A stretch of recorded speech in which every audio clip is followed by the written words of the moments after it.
எல்லோருக்கும் நன்றி. வந்திருக்கும் மக்கள் எல்லோருக்கும் நன்றி. வாங்கண்ணா வணக்கங்கண்ணா.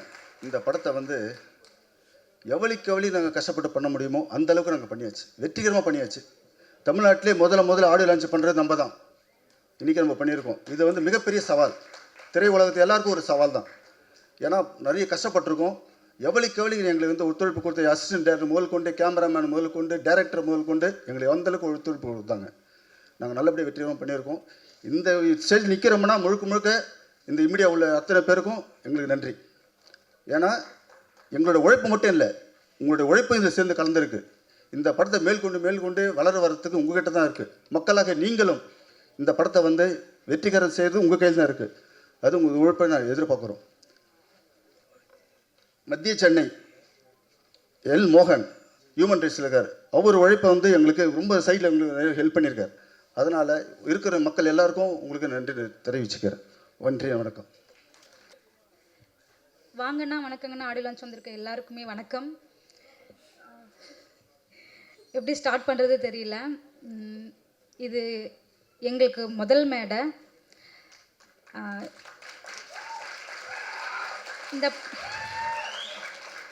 இந்த படத்தின் கதாநாயகனாக இருக்கும் சுந்தர் மகாஸ்ரீ வந்து என்னோட ஹஸ்பண்ட் தான். நாங்கள் ஃபஸ்ட்டு வந்துட்டு ஜூனியர் ஆர்டிஸ்ட்டாக தான் எங்களோட லைஃப்பை ஸ்டார்ட் பண்ணோம். ஃபஸ்ட்டு ஜூனியர் ஆர்டிஸ்ட்டாக வந்தோம். அதுக்கப்புறமா அங்கேருந்து லவ் பண்ணி, அதுக்கப்புறம் கல்யாணம் பண்ணி, அதுக்கப்புறம் இப்படி இங்கே வந்து நிற்கிறோம். சரி, 2 பேரில் யாருன்னா ஒருத்தர் வந்து சினிமாவில் இருக்கணும், அதனால் நான் வேலைக்கு போக ஸ்டார்ட் பண்ணிட்டேன். ஸோ அவங்க அப்போலேருந்து இப்போ வரைக்குமோ சினிமா அப்படி தான் இருந்தது. இந்த இடத்துக்கு வர்றதுக்கு நாங்கள் ரொம்பவே கஷ்டப்பட்டிருக்கோம்.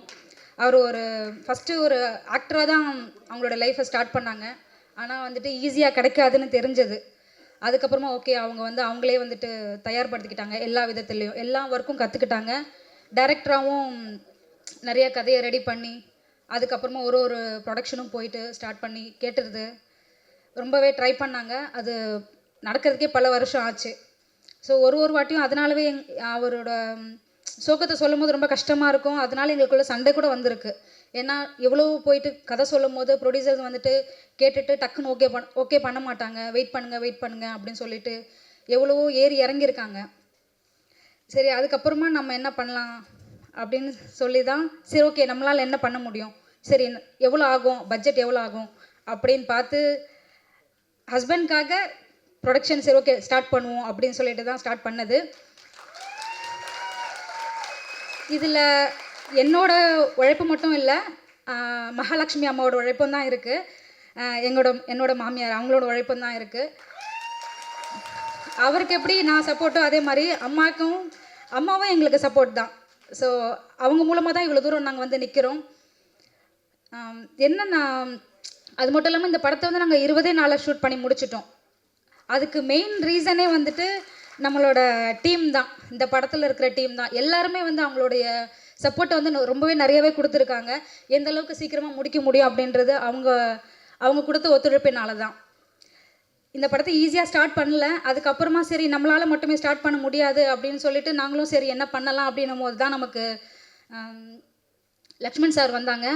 ஸோ அதுக்கப்புறமா பேசணும், டக்குன்னு டிஸ்கஸ் பண்ணோம், ஓகே போகலாம் அப்படின்னு சொல்லிட்டு அவங்களும் வந்துட்டு அவ்வளோ நம்பிக்கையாக வந்துட்டு டக்குன்னு இறங்கினார்.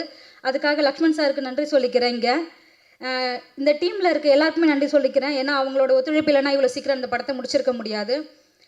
ஒரே ஒரு ரெக்வஸ்ட் என்னன்னா, ப்ரொடியூசருங்களுக்கு சொல்கிறேன், டைரக்டருங்க வந்து உங்ககிட்ட கதை சொல்ல வராங்கன்னா ஒரே ஒரு கதை மட்டும் வச்சுட்டு சொல்ல வரல. ஸோ அவங்கக்கிட்ட நிறைய கதை இருக்கும்.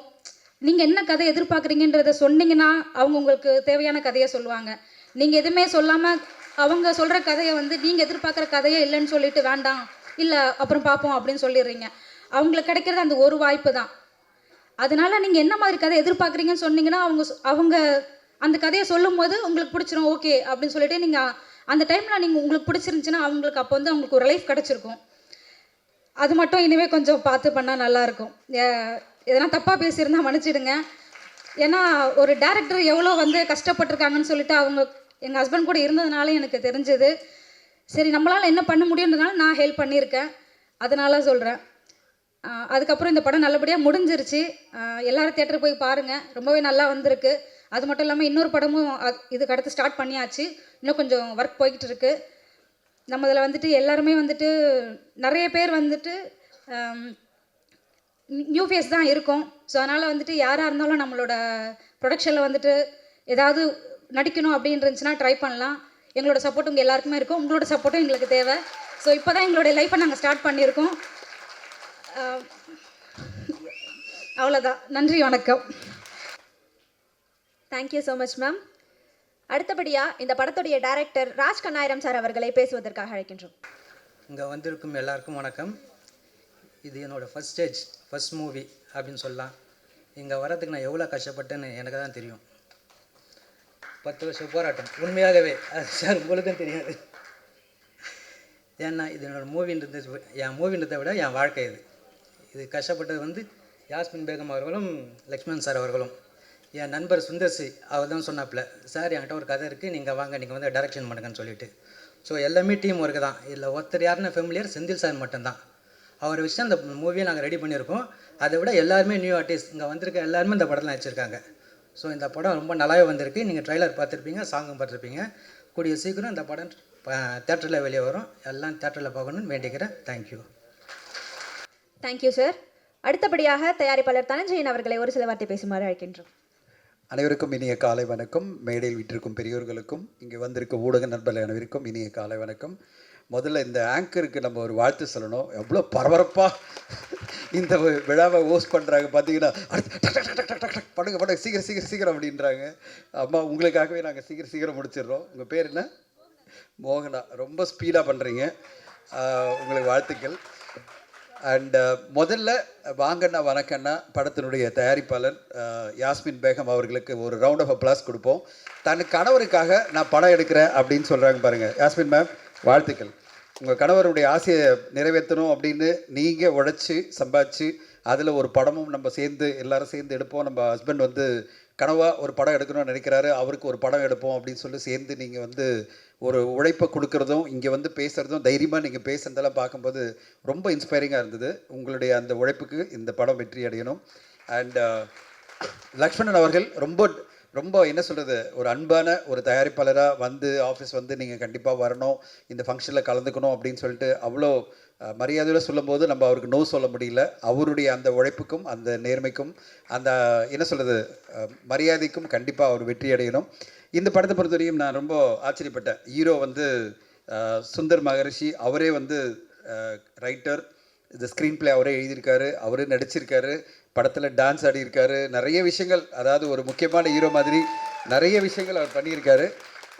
பார்க்கும்போதே பரவாயில்ல, ரொம்ப ரிஸ்க் எடுக்கிறாங்கப்பா. ஃபஸ்ட்டு படத்துலேயே ரொம்ப பெரிய ரிஸ்க் எடுத்து நிறைய விஷயம் பண்ணியிருக்காருன்னு தோணுது. சுந்தருக்கு என்னுடைய வாழ்த்துக்கள்.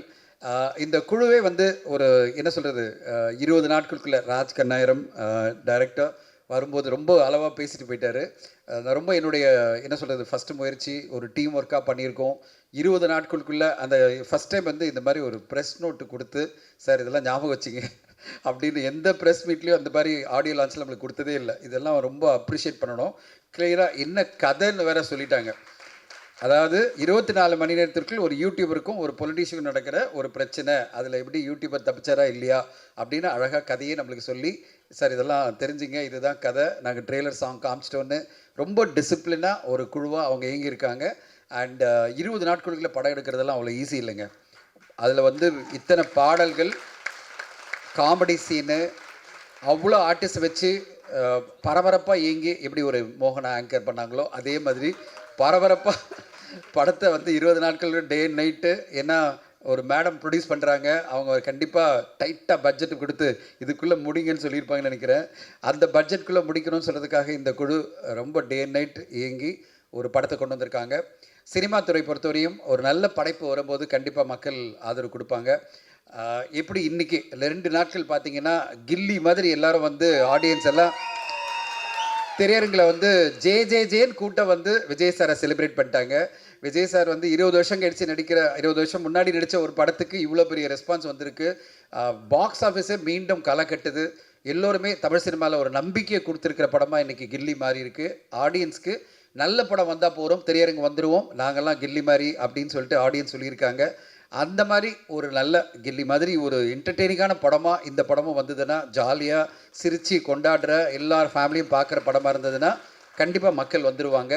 இன்றைக்கி மக்கள் எல்லாம் திரையரங்கு வந்து படம் பார்க்க ரெடியாக இருக்காங்கன்றது தான் கில்லி படம் 2 நாள் வசூலில் நம்மளுக்கு சொல்கிற செய்தி. இந்த படமும் அதே மாதிரி என்டர்டெய்னிங்காக எல்லோரையும் மகிழ்விச்சு ஒரு வணிக ரீதியில் வெற்றி அடையணும். இவ்வளோ பெரிய பொலிட்டிக்கல் தலைவர்கள்லாம் எனக்கு வந்து திருநாவுக்கரசு ஐயாலாம் ஒரு பெரிய இன்ஸ்பிரேஷன். அவரை பார்க்கும்போதெல்லாம் அவ்வளோ பெரிய மனிதர்லாம் இங்கே வந்திருக்காரு. எம்எல்ஏ அவர்களும் வந்திருக்காங்க போது ரொம்ப ஆச்சரியமாக இருக்குது. இவ்வளோ பெரிய ஒரு நெட்வொர்க் இருக்கிற இந்த தயாரிப்பு குழுக்கு வாழ்த்துக்கள். உங்களுடைய உங்களுக்கு கிடைக்கிற அந்த சப்போர்ட்டில் இந்த படம் மாபெரும் வெற்றி அடையணும். மீண்டும் இங்கு வந்திருக்கும் அனைவருக்கும் என்னுடைய மனமார்ந்த நன்றிகள். Thank you. Thank you so much sir. அடுத்தபடியா டாடா படத்தின் இயக்குனர் திரு கணேஷ் பாபு அவர்களை அழைக்கின்றோம். ப்ரெஸ் மீடியா நண்பர்களுக்கு வணக்கம். இன்னைக்கு நான் வரத்துக்கு காரணமாக இருந்தவர் வந்து மாதவன் அப்படின்னு சொல்லிட்டு இந்த படத்தில் கோரியோகிராஃபராக ஒர்க் பண்ணியிருக்காரு. ஒரு நீண்ட நாள் நண்பர் அவர் எனக்கு. ஸோ ஃபோன் பண்ணி இந்த மாதிரி ஒரு நல்ல ப்ராஜெக்டில் ஒர்க் பண்ணியிருக்கேன், நீங்கள் வரணும் அப்படின்னாரு. சரி, அவருக்காக தான் இன்றைக்கி வந்தால் அதான் இந்த பேப்பர்லேயே எனக்கு தெரிஞ்சிருச்சு அவங்க பிளானிங் எப்படி இருக்குது அப்படின்னு சொல்லிட்டு. ஏன்னா ரொம்ப அழகாக பண்ணியிருக்காங்க. ஸோ ஒரு டிசிப்ளின்டாக 20 டேஸில் ஏன் முடித்தாங்கன்றது எனக்கு தெரியுது. ஸோ எல்லாத்தையும் பிளான் பண்ணி ரொம்ப அழகாக பண்ணியிருக்காங்க. ப்ரொடியூசர் யாஸ்மின் பேகம் அவங்களுக்கும் சுந்தர் மகாஸ்ரீ அவருக்கும் என்னுடைய வாழ்த்துக்கள். அதே மாதிரி டைரக்டர் ராஜ் கண்ணாயிரம் அவருக்கும் என்னுடைய வாழ்த்துக்கள். ரொம்ப என்டர்டெய்னிங்காக இருந்துச்சு, இன்ட்ரெஸ்டிங்காக இருந்துச்சு. மியூசிக் எனக்கு ரொம்ப பிடிச்சிருந்துச்சு, ரொம்ப நல்லா பண்ணியிருந்தாங்க. அதே மாதிரி ஆர்டிஸ்ட் எல்லாருமே வந்து ரொம்ப லைவாக நம்ம பசங்களை பார்க்குற மாதிரி ரொம்ப நல்லா இருந்துச்சு எல்லோரும். ஸோ எல்லாருக்கும் ஃபஸ்ட் படம் ரொம்ப இன்ட்ரெஸ்டிங்காக ஒர்க் பண்ணியிருக்கீங்க. டீம் ஒர்க்னு யாரும் சொன்னாங்க, அது ரொம்ப க்ளீனாக தெரிஞ்சது படத்தில். நல்ல ஒரு டீம் ஒர்க் இது. ஏன்னா மாதவன் என்னை கூப்பிட்டு இது மாதிரி வந்து வாங்க அப்படின்னாரு. நான் சரி ஓகே வரேன் அப்படின்னோடனே இன்னைக்கு நேற்றுக்கும் கால் பண்ணார், இன்றைக்கி மார்னிங்கும் கால் பண்ணிகிட்டே விடாமல் ஃபாலோ பண்ணிகிட்டே இருந்தார். நான் மாதவன் கிட்டே கேட்டேன், ஏங்க நீங்கள் பேசுகிறீங்க, நான் வரது யாருக்காவது அங்கே தெரியுமா, இல்லை நீங்களே கூப்பிட்றீங்களா? இல்லை நான் கூப்பிட்டா அந்த டீம் கூப்பிட்ட மாதிரி நீங்கள் வாங்க அப்படின்னாரு.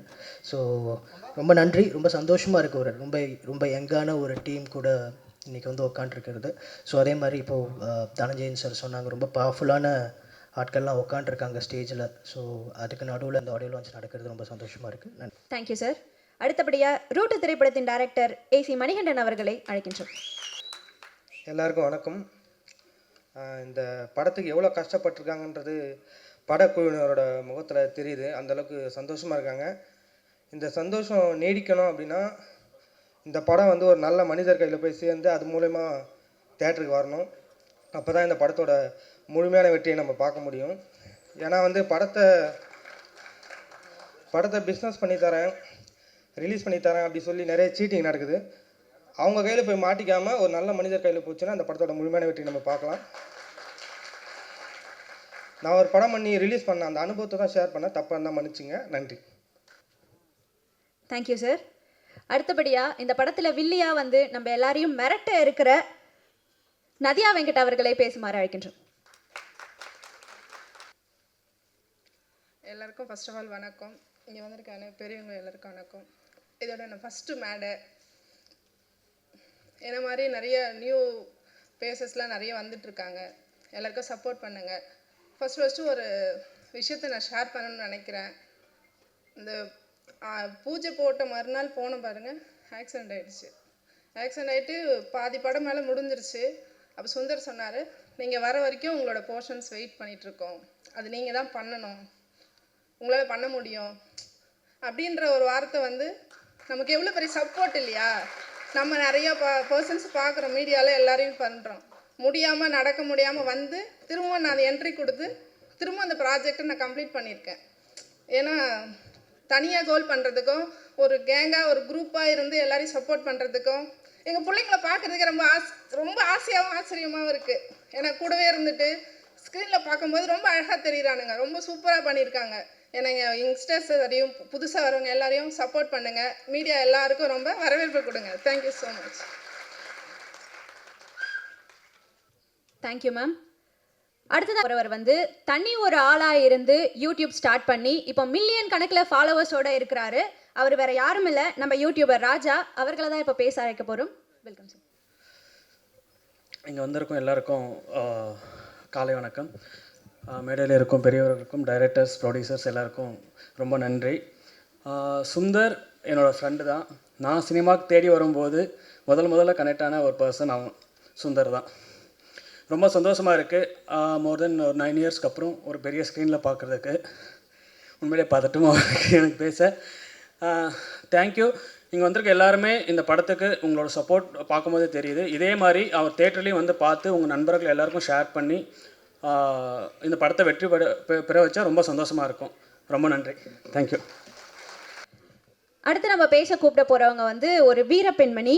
அவங்க வேற யாரும் இல்லை, இந்த படத்தோட ஹீரோயின் அபிநயா மேம் தான். இவங்க ஒரு தனி ஆளாக இருந்து யூடியூப் இந்த மாதிரி நிறைய விஷயங்கள் பண்ணிட்டு இருக்காங்க. Please welcome ma'am. அனைவருக்கும் இனிய காலை வணக்கம். ரொம்ப நன்றி சொல்லணும். யாருக்குன்னா ராஜ் கண்ணாயிரம் டைரக்டர் சார். அவங்க தான் என்னை ஃபஸ்ட்டு செலக்ட் பண்ணாங்க. ஸோ ரொம்ப நன்றி சார், ரொம்ப நன்றி. அண்ட் சுந்தர் சார் வந்து ரொம்பவே ஃபாஸ்ட். அந்த நண்பன் படத்தில் சத்யராஜ் சொல்லுவாங்க இல்லையா, வேகமாக ரன் ஓடணும் அப்படின்ற மாதிரி, அந்த மாதிரி அவர் வந்து ஃபாஸ்ட்டாக இருக்கார். அதுக்கு ரொம்ப பெரிய ஒரு காரணம் வந்து அவங்க ஒய்ஃப் ரொம்ப சப்போர்ட்டாக இருக்காங்க. ஸோ இந்த மாதிரி ஒய்ஃப் அண்ட் ஹஸ்பண்ட் வந்து அண்டர்ஸ்டாண்டிங் பண்ணி போகிறது வந்து எனக்கு ரொம்ப புதுசாக இருக்குது. இந்த ஃபீல்டில் வந்து நிறைய கஷ்டம் இருக்கும். ஏன்னா நானும் அப்படி தான் ஆரம்பித்தேன். 10th படிக்கும்பொழுது விஜேவாக நான் வந்து ஒர்க் பண்ணேன் என்னுடைய நேட்டிவில். எப்படி ஒர்க் பண்ணேன்னா, வீட்டில் டியூஷனுக்கு போகிறேன் அப்படின்னு போய் சொல்லிட்டு ஓடி போயிடுவேன். லைவ் முடிச்சுட்டு வந்து திரும்ப டியூஷன் போய் படித்து முடித்தேன். அண்ட் 10th 12th எல்லாம் கம்ப்ளீட் பண்ணதுக்கப்புறம் காலேஜ் வந்து ஹாஸ்டலில் மாட்டிக்கிட்டேன். அது முடித்ததுக்கப்புறம் தான் திரும்பவும் நான் விடக்கூடாது. ஒரு உண்மையை சொல்லணும் அப்படின்னா, நான் இன்ஜினியரிங் முடிச்சுட்டு ஒரு 2.5 வருஷமாக ஒரு ப்ரைவேட் கம்பெனியில் ஒர்க் பண்ணேன். ஐடியில் நல்ல சேல்ரி, ஏசியிலே உட்காந்து வேலை பார்க்கலாம், நிம்மதியாக இருக்கலாம்.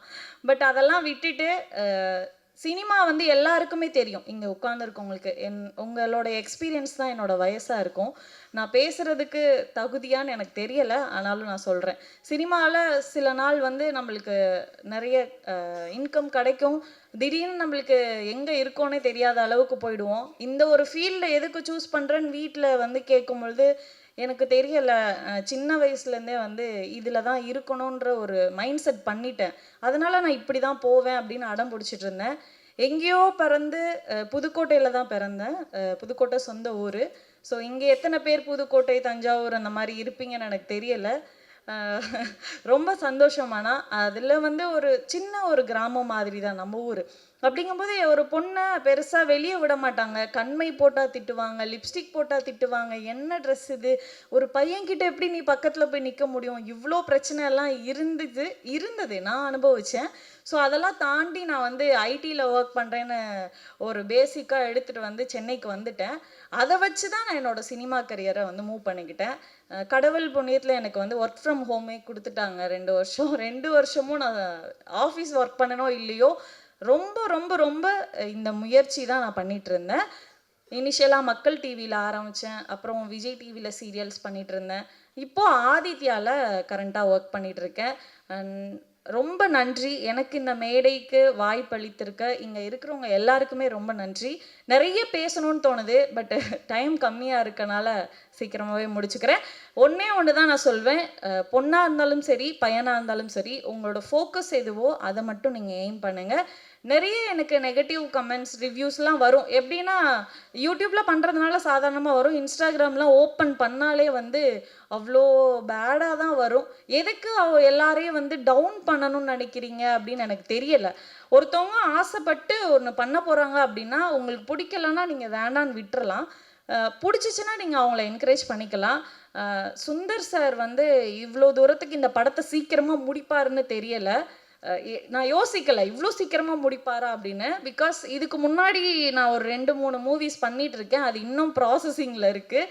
பட் அதுக்கப்புறம் பண்ண மூவி இது ஒரு 20 நாளுக்குள்ளேயே முடிச்சு, சீக்கிரமாக டப்பிங் முடிச்சு, எடிட்டிங் முடிச்சு, போஸ்ட் ப்ரொடக்ஷன் முடிக்கிறது ரொம்ப ஒரு பெரிய விஷயம்.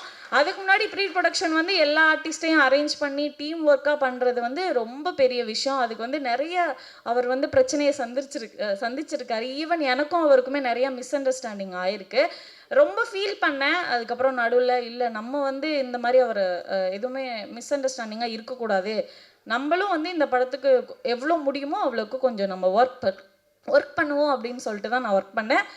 நான் நினச்சி பார்த்த நாள், ஆசைப்பட்ட நாள், ஆடியோ லான்ச், ஒரு மூவி பண்ணால் மட்டும் பத்தாது, அது வந்து ரிலீஸ் பண்ணுறதுக்கு நிறைய பேர் ஸ்ட்ரகிள் ஆகும். பட் அதெல்லாம் கடந்து வந்து இந்த டீம் வந்து பண்ணியிருக்காங்க. ஸோ பெரிய வாழ்த்துக்கள்.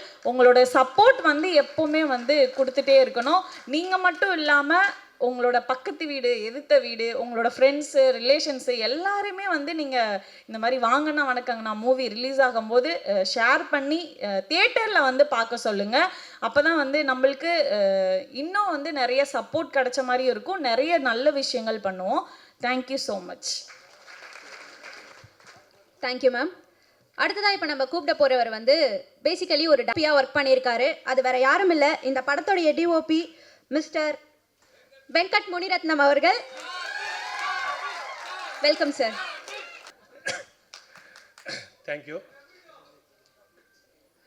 இருங்க ஒரு நிமிஷம். ஃபஸ்ட்டு மேடம், மேக்ஸிமம் எக்ஸாம்லேயே பிட் எழுதாமல் பாஸ் பண்ணுற கேட்டகிரி நான்.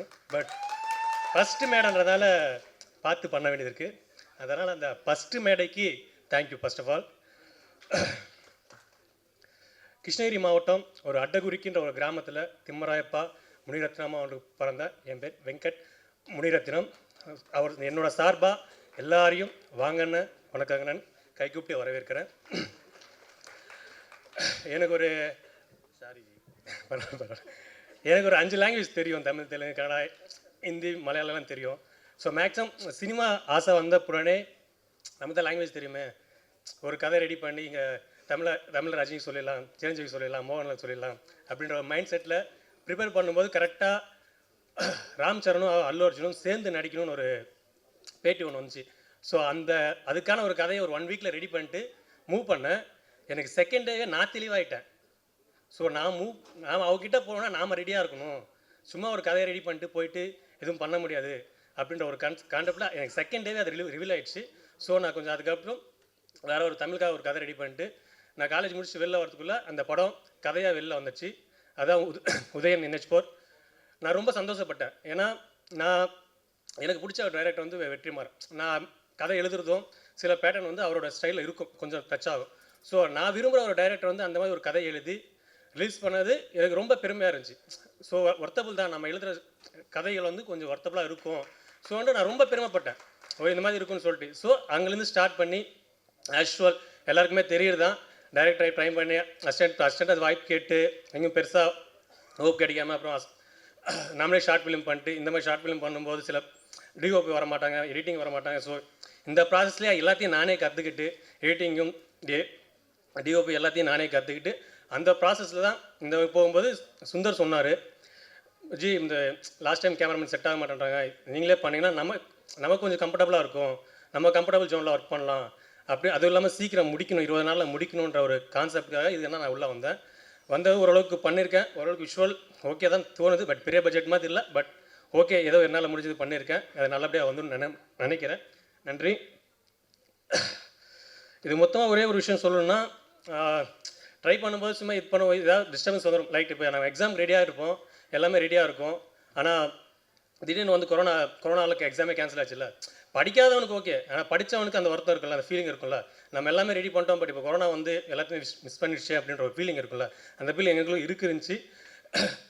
நாங்களும் ஆல்மோஸ்ட் ரெடி பண்ணிட்டு இருந்தோம். ஆனால் கொரோனா மாதிரி நிறைய ப்ரொடியூசர்ஸ் ஹீரோஸ் இல்லை மாதிரி டிஸ்டர்பன்ஸ் பண்ணிட்டு தான் இருந்தாங்க. ஸோ அதனால தான் நாங்களே ஓனாக எக்ஸாம் எழுதலாம்னு முடிவு பண்ணி எழுதுனது தான் இந்த வாங்கினா உனக்கான ஒரு எக்ஸாம். அதை வந்து கதை எழுதி கொஷின் பேப்பர் ரெடி பண்ணி ஆன்சர் சீட்டு எழுதி க்ரியேட் பண்ணது தான் சுந்தர் மகாஸ்ரீ தான். அவர் தான் இதுக்கு ஸ்டார்ட் டு எண்ட் இது வரைக்கும் ஆடியோ லான்ச் வரைக்கும் கொண்டு வந்ததும் அவர் தான். இதுக்கப்புறம் மூவ் பண்ண போகிறதும் மேக்ஸிமம் அவர் தான் பண்ணுறாரு. ஸோ அவருக்கு பெரிய தேங்க்ஸ். மற்றபடி எதுவும் மற்றபடி டைரக்டர் ப்ளஸ் அசிஸ்டன்ட் டைரக்டர்லேருந்து அஜித், ஜான் சார், ரஞ்சித், விக்ரம் எல்லாருக்குமே ரொம்ப தேங்க்ஸ். ப்ரொடியூசர்ஸ் 2 பேருக்குமே ரொம்ப நன்றி. டான்ஸ் மாஸ்டர்ஸ் எல்லாருக்குமே ரொம்ப நன்றி. இப்போ நான் அவ்வளோதான், வேறு யாருக்கு மிஸ் பண்ணிட்டேன்னா. ஓவராலாக ஒர்க் பண்ண வரும் எல்லாருக்குமே ரொம்ப நன்றி. படம் தேட்டருக்கு கண்டிப்பாக வரும். வந்து படம் வந்தவொடனே எல்லோரும் பார்த்து நல்லா இருந்துச்சுன்னா 10 பேருக்கு ரெஃபர் பண்ணுங்கள். நல்லா இல்லை ஏதாவது கமெண்ட் இருந்துச்சா எங்களுக்கு சொல்லுங்கள், நாங்கள் திருத்தி அடுத்த படத்தில் நல்ல படமாக கொடுக்க ட்ரை பண்ணுறோம். நன்றி. தேங்க்யூ. Thank you sir. சங்கத்தை சார்ந்த RK அன்பு செல்வம் அவர்களை அழைக்கின்றோம். வணக்கம். இங்கே வந்திருக்க அனைத்து மீடியா நண்பர்களுக்கும், மேடையில் இருக்கும் அனைத்து பெரியவர்களுக்கும், அண்ணன் எம்ஜிஆருடைய செல்ல பிள்ளை அண்ணன் திருநாகரசு அவர்களுக்கும் என்னுடைய மனமார்ந்த நன்றியை தெரிஞ்சு கொள்கிறேன். காரணம் ஏன்னு கேட்டால், அண்ணனே ஒரு பெரிய ஹீரோ. அதில் அது 87 அக்னி பார்வை இதில் வச்சுருந்தாங்க மோகன் ரோட்டில் அண்ணா மேம்பர் பக்கத்தில். நான் 89 சினிமாவுக்கு வந்தப்போ அண்ணனோட கட்டவுட்டை பார்த்துட்டு தான் டெய்லி போவேன், சான்ஸ் தேடவே. ஏன் இதை சொல்கிறேன்னா, வாங்கண்ணே வணக்கம் அண்ணே அப்படின்னு ஒரு படத்தை நீங்கள் பார்த்தீங்கன்னா, விஜய் படம் இன்றைக்கி சூப்பர் ஹிட்டாக ஓடிக்கிட்டு இருக்கு. கில்லி 5 கோடி ரூபா வசூல் கலெக்ட் பண்ண போகுது இன்னையோட. காரணம் ஏன்னு கேட்டால், எப்படி விஜய் வந்தாரோ, எப்படி ஒவ்வொரு நடிகர் வந்தாங்களோ, அதே மாதிரி தான் இன்றைக்கி வாங்கின வணக்கம்ங்கிற பையன் ஹீரோ இன்றைக்கி சுந்தர் நடிச்சிட்ருக்காரு. என்ன காரணம் கேட்டால், எல்லாருமே வதை போட்டு தான் முளைச்சி போடுறான். ஒன்றும் இல்லை, அமைச்சர் தான் அண்ணன் திருநாகரசு. ஏன் என்னன்னா, அவரே ஒரு ஹீரோ நடித்தார்னா அவர் எவ்வளோ புண்ணைக்கு பண்ணுவார். இன்றைக்கி பாருங்கள், நான் என்றைக்கு 89 பார்த்தோனோ அதே மாதிரி தான் இன்னும் இருக்கார். நீங்கள் நம்மளாம் சரி உண்மை. ஏன்னு கேட்டிங்கன்னா, 16 வயதுலேன்னு ஒரு படம் ஒன்று வந்துச்சு. அது கமலஹாசன் வந்து ஹீரோ நடித்தார், பாரதி அண்ணன் வந்து டைரக்ட் பண்ணார். அந்த படம் வந்தப்போ தான் தமிழ்நாட்டில் முதல் சூப்பர் ஸ்டார் ஆனார் அன்றைக்கி கமலஹாசனும் பாரதிராஜாவும். அதேமாரி தான் உதராகனு ஒரு படம் வந்துச்சு. டி ராஜன் அன்றைக்கி தமிழ்நாட்டுக்கு ஒரு பெரிய சூப்பர் ஸ்டார் ஆனார். அதுமாரி முந்தானி முடிச்சுன்னு ஒரு படம் வந்துச்சு. பாக்யராஜ் யாருன்னு சந்து பொந்தில் உலகம் முழுக்க தெரிய ஆரம்பித்தது பாக்யராஜ் படம். அதேமாரி 3 முகன்னு ஒரு படம் வந்துச்சு. இன்னை வரைக்கும் சூப்பர் ஸ்டார் இருந்திருக்கார் ரஜினிகாந்த். அதேமாரி இது வைத்தியகாந்தெலாம் ஒரு படம் வந்துச்சு விஜயகாந்த். அன்னைக்கு நான்லாம் வந்து திருட்டுத்தனமாக ஓடி போய் வீடியோ பார்த்தோம்.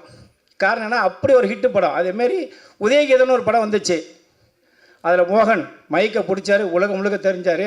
அந்த படம் ஓனதுக்கு காரணமே உதயகீதம். கவுண்டமணி அண்ணன் செந்தில். நீ அண்ணன் செந்தில்னு வரல, இந்த படத்தில் சொன்னாங்க எல்லாம் நீ பேசுன்னு. சத்தியமாக நீ பேச கிடையாது. செந்தில் ஒரு ஆள் போகுதுங்க அந்த படத்துக்கு. இதுக்கு மேலே உங்களுக்கு என்ன வேணும் சொல்லுங்கள்? இதுக்கு மேலே உங்களுக்கு ஹீரோவுக்கு என்ன வேணும்? ஹீரோவுக்கு மிகப்பெரிய டாப் கொடுக்குறாரு. அப்புறம் ஃபுல்லாக அரசியல் படம் கம்ப்ளீட்டாக போட்டார். அரசியல் மாற்றி செந்தில் அரசியல் பேசுகிறாரு. இன்றைக்கி எப்படி சினிமாவில் பொட்டி வாங்கிட்டு கட்சி மாறுறாங்க அப்படிங்கிறது தெளிவாக சொல்லிட்டாப்புல. இன்றைக்கி அரசியல் சினிமாவோட மோசமாக இருக்க காரணம் என்னென்னா, பொட்டியை வேணால் உடனே வேறு இடத்துக்கு போய் ஓட்டை போட்டு அப்படியே காசை வாங்கிட்டு அப்படியே கட்சி மாற தெளிவாக சொல்லியிருக்காங்க. ஏன் இதெல்லாம் நான் சொல்கிறேன்னா, ஒவ்வொரு படத்தில் நடிக்கும் போது அவங்களும் ஹீரோ தான் வர்றாங்க. இன்றைக்கி ரஜினிகாந்த் இன்றைக்கி எப்படி இருக்கார், இன்றைக்கி விஜய் எப்படி இருக்கார், ரஜினி எப்படி இருக்கார், கமலுக்குன்னா அவங்களாம் கஷ்டப்பட்டு தான் உயர்ந்துருக்காங்க. அதேமாரி தான் இன்றைக்கி நம்ம பையன் சுந்தர் வந்து கஷ்டப்பட்டு இன்றைக்கி கமலாவில் கொண்டு வந்து இன்றைக்கி ஆடியன்ஸ் வச்சுருக்காருன்னா, இது பெரிய படம். நான் எங்கள் சங்கம் வந்து சிறுமுல் திரைப்பட சங்கம் தான். பேர் தான் சிறுமுல் திரைப்பட சங்கம். 5 கோடி எடுக்கலாம், 500 கோடி எடுக்கலாம். சினிமா அவ்வளோ அருமையாக இருந்துச்சு. கமலாவில் வச்சுருக்காருனாலே இவர் பெரிய படம் தான். காரணம் என்னன்னு கேட்டால், கமலாவில் வைக்கிறதுக்கு மிகப்பெரிய அந்த இது வேணும், கெப்பாசிட்டி வேணும். அதை வச்சுருக்காருன்னா எவ்வளோ அவங்க சொல்கிறாங்க, ஒய்ஃபு வந்து நாங்களாம் ஜூனியர்னு. அப்படி தாங்க எல்லோரும் வந்திருக்காங்க. நீங்கள் சொன்னதான் உண்மை. இன்றைக்கி எம்ஜிஆர் யார் ஜூனியர் ஆர்டிஸ்டாக வந்தார், சிவாஜி எப்படி வந்தார், ரஜினி எப்படி வந்தார், கமல் எப்படி வந்தார், எல்லாருமே சாதாரணமாக வந்தவங்க தான். நான் ஓப்பனாக பேசுவேன், எதுக்கும் போயிட மாட்டேன். காரணம் என்ன கேட்டால், எல்லோரும் வரலாறு எனக்கு தெரியுங்கிறதுனால தான் நான் சொல்கிறேன். என்ன காரணம், சினிமா யாரையுமே கைவிடாது. நம்மளோட எண்ணமும் நம்மளோட ஒழுக்கமும் நம்மளோட நடவடிக்கையும் நம்மளோட செயலும் தான் சினிமா காப்பாற்றுமே தவிர சினிமா யாராலையும் அழிக்க முடியாது. காரணம் என்ன, அரசியல் அன்றைக்கி வருவாங்க போவாங்க. நீங்கள் சினிமா கரெக்டாக நேர்ச்சி பாருங்கள், யாரையுமே தோக்க முடியாது. நம்ம சொன்னாலும் அத்தனை பேர் லிஸ்ட் எடுங்க. யாராவது ஒரு ஆள் தோத்தாங்க சொல்லுங்கள், சினிமா ஜெயிச்சவங்களெல்லாம். ஏன் சத்யராஜ் எடுத்துங்க, வில்லன் நடித்தார். அலைகள் இது கடலோர கவிதைன்னு ஒரு படம் வந்துச்சு, இன்னை வரைக்கும் நடிச்சிட்ருக்காரு. சத்யராஜ் இன்னைக்கு வரைக்கும் நடிச்சிட்ருக்காரு. ஏன், எல்லாருமே ஒரு நேர காலம் வரும்போது அதை பயன்படுத்தணும். நான் இன்னும் இருக்கேன். ஏன் நான் அண்ணன் திருநாள் அமைச்சரே நான் சொல்கிறேன்னா, நான் பார்த்து ரசித்தேன். 3 மாதம் அவர் கட்டோட்டை பார்த்துட்டே போவேன் டெய்லி. ஏன்னா அவர் நிற்பார் அப்படியே. ஏன்னா அப்படியே அவர் இன்றைக்கி இருக்கார். அந்தமாரி இன்றைக்கி இருக்கார் பாருங்க. உங்கள் இன்னைக்கு நேராக வந்து அண்ணன் வந்து நம்மளுக்கு பேசுறது இருக்காருன்னா, இதை நம்ம செஞ்ச பெரிய பாக்கியம். இந்த படத்தை வந்துட்டாரு பாருங்க, அதுதான் மிகப்பெரிய பாக்கியம். ஏன்னா இவர் மீண்டும் அவர் எம்ஜிஆர் தான். எம்ஜிஆர் இல்லாட்டினோட அண்ணன் எம்ஜிஆர் நினச்சிக்கலாம். ஏன்னா அவ்வளோ பொறுப்பாக பார்த்துட்டாரு இவர் முதலமைச்சர் எம்ஜிஆர். அதனால் இந்த படம் ஓடணும். இன்னொன்று சொல்லுறேன், தயவு செய்து விளம்பரம் முழுக்க டிவி சேனலுக்கு கொடுங்க. நான் இது என்னோடய தனிப்பட்ட கருத்தை யார் தப்பாக நினைக்க வேண்டாம். ஏன்னா இன்றைக்கி பார்த்தீங்கன்னா இந்தியா முழுக்க அரசியல் நிகழ்ச்சி நடந்துச்சு. எல்லா டிவிலையுமே கோடி எண்ணங்களை செலவு பண்ணி தான் விளம்பரம் கொடுத்து நீ ஓட்டு போடுற மக்கள். அதேமாரி தயவு செய்து சுந்தர்கிட்ட சொல்கிறேன், எந்த சேனல், அது தந்தி சேனலாக இருந்தாலும் சரி, இசையறியாக இருந்தாலும் சரி, ஜெயமே இருந்தாலும் சரி, சன் மியூசிக்காக இருந்தாலும் சரி, தாலிபராக இருந்தாலும் சரி, எந்த டிவியாக இருந்தாலும் சரி, டிவி நியூஸுக்கு கொடுங்க. உங்களோட பப்ளிசிட்டி கரெக்டாக தெரியும், மக்கள் மத்தியில் ரீச் ஆகும். 10 பேர் பார்த்தோட 2 பேர் வந்து படம் பார்க்க வருவான். ஏன்னா மற்ற எல்லாருமே ஏமாத்துறாங்க. தயவு செய்து தப்பாக நினைக்காதீங்க. சுந்தர் டிவி விளம்பரத்துக்கு நீ இந்த படத்தை விளம்பரத்தை கொடுக்கணும். டிவி விளம்பரத்துக்கு காரணம் என்னன்னு கேட்டால் அந்த சேனல் தான் கரெக்டாக வருதா வரலையாங்கிறது நிமிஷம் பார்த்துக்கலாம்ப்பா. எல்லாமே ஏமாத்துறாங்க. தயவு செய்து ஏன் தப்பான இருக்காதீங்க. இந்த படம் மிகப்பெரிய வெற்றி அடையணும். அண்ணன் திருநாசனம் எல்லாம் தெளிவாக பேசுவார். நன்றி, வணக்கம். Thank you sir. அடுத்து கூப்பிட போறவர் 90 ரொம்ப ஃபேவரட் ஆனவர் அப்படின்னே சொல்லலாம். லொல்லு சபா அப்படிங்கிற நிகழ்ச்சி மூலயமா அவர் ரொம்ப ஃபேமஸ் ஆனாரு. அவரால லொல்லு சபாவும் ஃபேமஸ் ஆச்சு அப்படின்னு கூட சொல்லலாம். அதோட மட்டும் இல்ல, அவர் ரஜினியோட ஜெராக்ஸ் அப்படின்னு சொல்றாங்க. லெட்ஸ் வெல்கம் நடிகர் ஜீவா அவர்கள். அனைவருக்கும் இனிய காலை வணக்கம். மதிப்புக்கும் மரியாதைக்கும் உரிய, நான் கடவுளை விட மேலாக வணங்கக்கூடிய பெருந்தலைவர் காமராஜர் அவர்கள் கடினமாக உழைத்து இந்த தமிழ்நாட்டில் ஒரு பேர் இயக்கத்தை கொண்டு வந்தாங்க அப்படின்னு சொன்னால் அது காங்கிரஸ் பேர் இயக்கம். அந்த காங்கிரஸுடைய முன்னாள் தலைவராக இருந்து இங்கே வந்திருக்கும் மரியாதைக்குரிய திருநாவுக்கரசு சார் அவர்களுக்கும், திரையுலகில் இன்றைக்கும் ஒரு தனித்தன்மையோட நிறைய இளைஞர்களுக்கு ஒரு வழிகாட்டக்கூடிய ஒரு நிறுவனத்தையும் நடத்திக்கிட்டு தயாரிப்பாளராகவும் இருந்து பல பேருடைய வெற்றிக்கு உறுதுணையாக இருக்கக்கூடிய திரு தனஞ்சயன் சார் அவர்களுக்கும், சிறு தயாரிப்பாளர் முதலீட்டாளர் சங்கத்தின் தலைவர் அண்ணன் அவர்களுக்கும், இந்த படத்தின் தயாரிப்பாளர் திரு லக்ஷ்மணன் சார் அவர்களுக்கும், எனது அருமை எனக்கு முன்னாடி பேசின இயக்குனர் டாடா படத்தின் இயக்குனர் இனிய சகோதரர் அவர்களுக்கும், படத்தின் நாயகன் சுந்தர் மகரிஷி அவர்களுக்கும், தயாரிப்பாளர் யாஸ்மின் அவர்களுக்கும், மணிமேகலை லக்ஷ்மணன், டைரக்டர் ராஜகண்ணாயிரம் அவர்களுக்கும், music director Joseph Chandrasekar, editor Ramesh Mani, cameraman Venkat Munirathnam, dance master Rajkiran Madhavan, ராகுல் உன்னிகிருஷ்ணன் மற்றும் இந்த படத்தில் பணியாற்றிய அத்துணை கலைஞர்களுக்கும், எங்களுடைய ஆங்கர் அவர்களுக்கும், அண்டு வந்திருக்கும் அனைத்து பத்திரிகை சகோதர சகோதரிகளுக்கும், இங்கே வந்திருக்கும் அனைத்து இந்த படத்தை சேர்ந்த டெக்னீஷியன்ஸ், அவங்களுடைய உறவினர்கள், நண்பர்கள், ரசிக பெருமக்கள் அனைவருக்கும் என்னுடைய பணிவன்பான வணக்கத்தை தெரிவித்துக்கொண்டு, வாங்கண்ணா வணக்கங்கண்ணா தளபதியுடைய ஃபேமஸான ஒரு பாடல். தளபதி மட்டும் இல்லை, அந்த படம் வந்து எனக்கு ரொம்ப பிடிச்ச என்னுடைய இனிய நண்பர் இயக்குனர் ஏஎல் விஜய் அவர்களுடைய படம் அது. ஸோ இது வந்து ஒரு பொலிட்டிக்கல் மூவி, அரசியல் படமாக இந்த படம் வந்திருக்கு. அதிலும் தமிழ்நாட்டில் வந்து வாங்கண்ணா வணக்கங்கண்ணா அண்ணன், அதாவது எப்படி ஒரு அண்ணா அப்படின்ற ஒரு வார்த்தையை வந்து புரட்சி தலைவர் எம்ஜிஆர் அவர்கள் கொண்டு போய் சேர்த்தாங்களோ, அண்ணா அப்படின்னோன்னா நமக்கு எம்ஜிஆர் அவர்கள் ஞாபகம் வரும், எம்ஜிஆர் அப்படின்னோன்னா அண்ணா அவர்கள் ஞாபகம் வரும். ஏன்னா அந்த வார்த்தையை அதிகமாக கொண்டு போய் மக்கள்கிட்ட அண்ணான்ற வார்த்தையவே கொண்டு போய் சேர்த்தவர் புரட்சி தலைவர். அது மாதிரி அண்ணே அப்படிங்கிற வார்த்தையை மக்கள்கிட்ட கொண்டு போய் சேர்த்தவரே நம்ம செந்தில் அண்ணன் தான். அண்ணே அப்படின்னாருனாலே போதும், அந்த வார்த்தைக்கு அவ்வளோ அழகு, அவ்வளோ இனிமையாக இருக்கும். அவர் தான் வந்து அந்த வார்த்தைக்கு ஒரு பிராண்ட் அம்பாசிடர் மாதிரி. ஸோ எங்களுடைய இனிமையான அன்பான அண்ணன் செந்தில் அவர்கள் இன்றைக்கி வேறு ஏதோ படப்பிடிப்பு காரணமாக அவங்களால இங்கே வர முடியல அப்படின்னு சொன்னாங்க. ஸோ அவங்களுக்காக நான் இந்த நிகழ்ச்சியில் வந்து அவங்க சார்பாகவே நான் வந்தேன்னு கூட நீங்கள் சொல்லலாம். அண்டு படத்துடைய ட்ரெய்லர் இது வந்து ஒரு பொலிட்டிக்கல் விஷயங்களை பேசுது. பாடல்கள், இசை, டான்ஸு எல்லாமே ஒரு புதிய டீம் அவங்களுடைய என்ன அவங்களுடைய எஃபர்ட்டை போட முடியுமோ, என்ன அவங்களுடைய பெஸ்ட்டை கொடுக்க முடியுமோ அந்த பெஸ்ட்டை வந்து இதில் செஞ்சுருக்கிறாங்க. ஸோ அவங்களுக்கு வந்து அவங்க எதிர்பார்த்த அளவிற்கு அது வியாபாரத்துலேயும் அது இருக்கணும் அப்படின்னு சொல்லி நான் கடவுளை வேண்டிக்கிறேன். சினிமாங்கிறது வந்துங்க அது காலத்துக்கும் வருமானம் தரக்கூடிய ஒரு ப்ராப்பர்ட்டி. அதை நம்ம சரியாக செஞ்சோன்னு சொன்னால் அது வந்து ப்ராப்பர்ட்டி தான், அது ஒரு இன்டலெக்சுவல் ப்ராப்பர்ட்டி. அதுக்கு வந்து என்றைக்குமே அது ரெவென்யூ ஜென்ரேட் பண்ணிக்கிட்டே இருக்கும். ஒவ்வொரு டெக்னாலஜி வளர வளர அந்த கண்டென்ட், இப்போது சார் பேசும்போது சொன்னாங்க கில்லி வந்து 20 இயர்ஸ் கழித்து இவ்வளோ பெரிய கலெக்ஷன் பண்ணுது அப்படின்னா இட்ஸ் அ ப்ராப்பர்ட்டி, நமக்கு வந்து வருமானம் கொடுக்கும். சமீபத்தில் நான் தொடர்ந்து ஒரு 4-5 வாரமாக நான் வந்து உதயமில் வந்து அந்த ரீரிலீஸ் படங்கள் எல்லாமே நான் பார்க்குறேன்.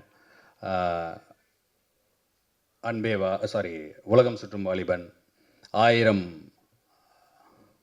அடிமை பெண், 1000ல் ஒருவன், வசந்த மாளிகை, கர்ணன், இதெல்லாம் இப்போவும் வந்து ஜனங்க வந்து அவ்வளோ ரசித்து பார்க்குறாங்க. ஏன்னா டிஜிட்டல் டிரான்ஸ்ஃபார்மேஷனில் அந்த படங்களை பார்க்கும்போது அவங்களுடைய அந்த தொழில் நேர்த்தியை பார்த்து நம்ம பிரமிச்சு போகிறோம். என்ன பிரம்மாண்டம், நம்ம சொல்கிறோம் இல்லையா, இப்போ ஒரு சங்கர் சார் படம்னா பிரம்மாண்டன்றது அந்த காலத்தில் அவ்வளோ பிரம்மாண்டமாக எப்படி பண்ணாங்க, எவ்வளோ கமிட்டடாக அந்த அந்த பீரியடில் இருந்த டெக்னீஷியன்ஸும் ஆக்டர்ஸும் எவ்வளோ ப்ரொஃபஷனலாக அதை வந்து நேசித்து அந்த ஒரு ஆர்ட்டை செஞ்சுருந்தாங்கன்னா 50 வருஷம் கழிச்சும் இன்னமும் அதை வந்து டிக்கெட் எடுத்து போய் பார்க்குற அந்த ஒரு அதை வந்து ரசிகர்கள் விரும்புகிறாங்க. ஸோ நாம் எந்த வேலை செஞ்சாலும் அதை நேர்த்தியோட ரொம்ப அக்கறையோட கவனமாக செஞ்சோன்னு சொன்னால் அதுக்கான ரெவென்யூ டெஃபினட்டாக கிடைக்கும். சினிமா வந்து டெஃபினெட்லி ஒரு லாபம் தரக்கூடிய தொழில் தான்.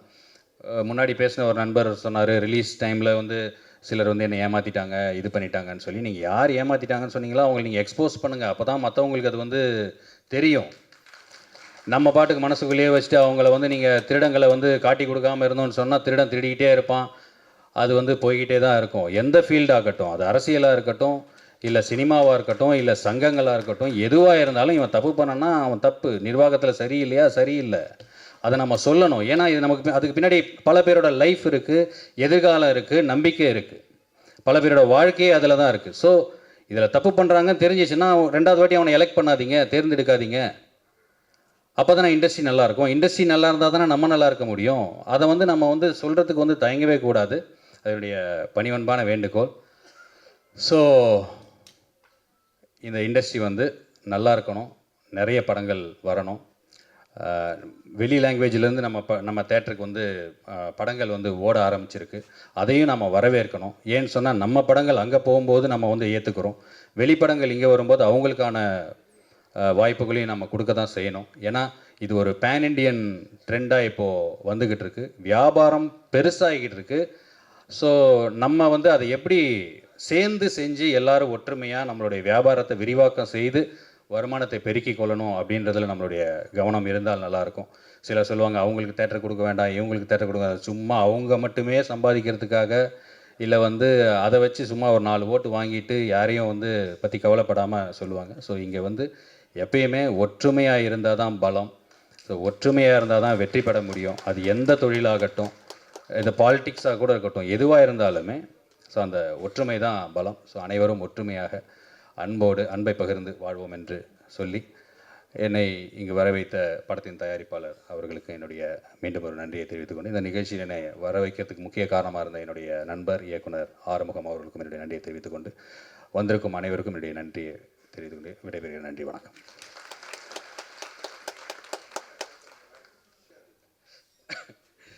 பாருங்கள், தனஞ்சயன் சார் அவங்க, நான் வந்து வந்தோன்னே அவங்க அதான் சொன்னாங்க, நான் இப்போ ஒரு கரான்னு ஒரு படம் பண்ணியிருக்கேன், அதில் நான் தான் மெயின் வில்லனாக நடிச்சிருக்கேன்.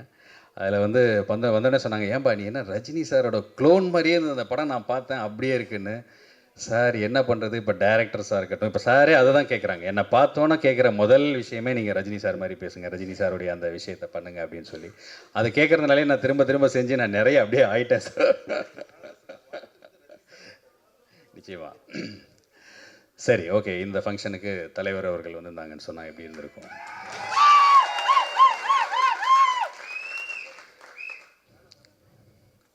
இங்கே வருகை தந்திருக்கும் பெரியவர்களே, தாய்மார்களே, பத்திரிகை சகோதர சகோதரிகளே, என்னுடைய இனிய நண்பர், மதிப்புக்கும் மரியாதைக்கும் உரிய திருநாவுக்கரசு சார் அவர்களே, தனஞ்சயன் சார் அவர்களே, அத்தனை பேருக்கும் என்னுடைய நன்றியை தெரிவிச்சுக்கிறேன். வாங்கண்ணா, வணக்கங்கண்ணா. என்னுடைய அன்புக்குரிய, பாசத்துக்குரிய, நேசத்துக்குரிய செந்தில் அவங்க வந்து அவங்களுடைய படம் அப்படின்னு சொன்னோன்னா நான் வந்து சரி நான் டெஃபினட்டாக வரேன். ஏன்னா அவரை வந்து நம்ம வாழ்த்தாமல் வேறு யார் வந்து வாழ்த்துவாங்க, நான் டெஃபினட்டாக வரேன் அப்படின்னு சொன்னேன். இங்கே வந்து உங்கள் எல்லாரையும் பார்த்தது வந்து எனக்கு ரொம்ப சந்தோஷம், ரொம்ப மகிழ்ச்சி. இந்த படம் வந்து நல்ல அளவில் அவங்க எதிர்பார்த்த அந்த லாபம், அந்த சக்ஸஸ் வந்து வரணும்னு சொல்லி நான் கடவுளை வேண்டி விடைபெறுகிறேன். நன்றி, வணக்கம்.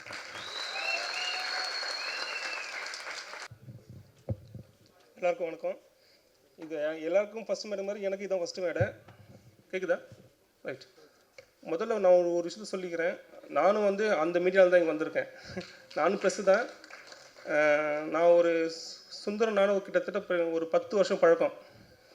நான் ஃபஸ்ட்டு அவன் ஷார்ட் ஃபிலிம் பண்ணும்போது எங்கள் வீட்டில் தான் வந்தான். ஆனால் இது மாதிரி ஒரு ஷார்ட் ஃபிலிம் பண்ணிட்டானே, நான் நீங்கள் பண்ணி கொடுங்கண்ணே அப்படின்னா. சரி தம்பி பண்ணலாம் அப்படின்னு சொல்லிட்டு ஸ்டார்ட் பண்ண முதல்ல. அவனுக்கு வந்து எப்படி ஃப்ரேம் வைக்க தெரியாது, எப்படி நடிக்கணும்னு தெரியாது, எப்படி எடுக்கணும்னு தெரியாது, எதுவுமே தெரியாமல் வந்து முதல்ல ஷார்ட் ஃபிலிம் பண்ணான். பசி திரும்ப ஷார்ட் ஃபிலிம் எல்லாம் கேள்விப்பட்டிருப்பீங்க. இதே ஆர்கேவியில் தான் பண்ணோம், பிரம்மாண்டமாக போயிடுச்சு.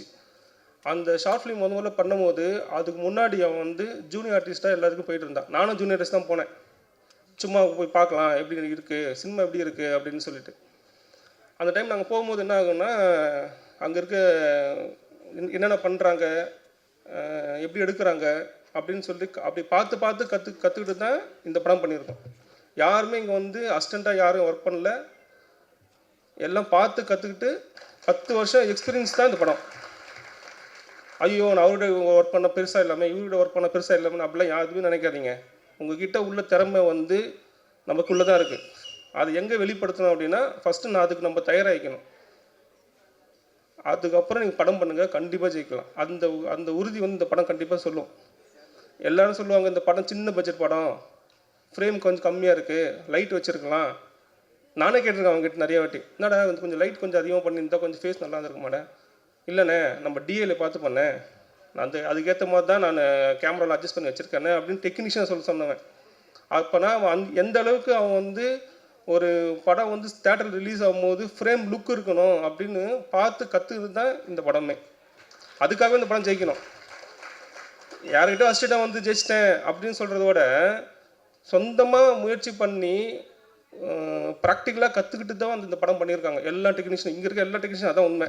இப்போ கூட இந்த டிஓபி சொன்ன அந்த பையன் கூட பார்த்து கற்றுக்கணும் தான்.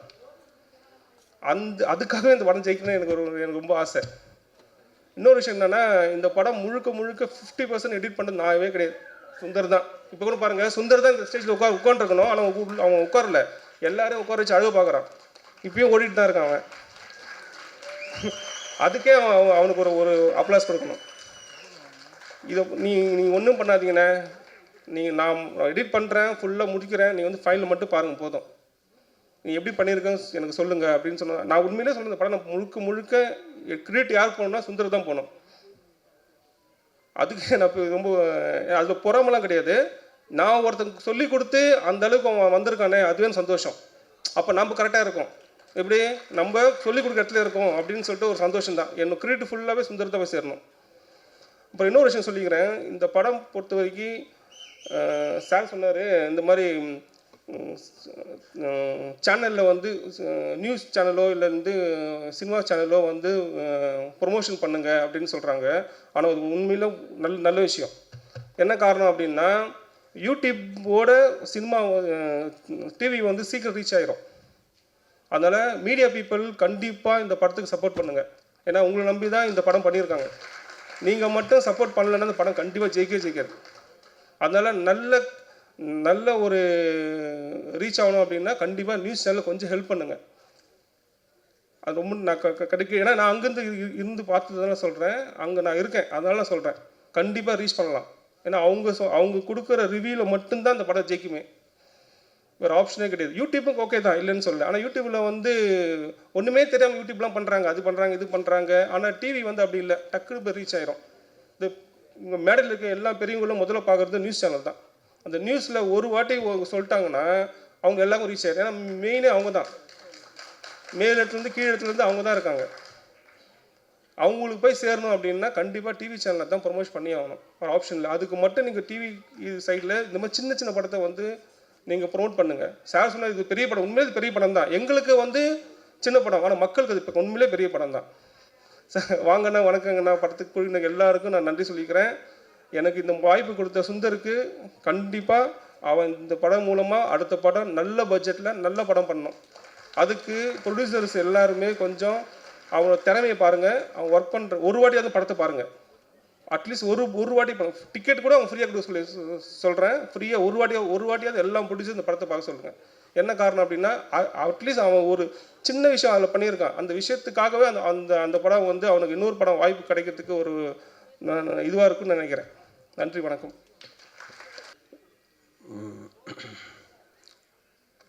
அனைவரும் வாங்கண்ணா, வணக்கங்கண்ணா.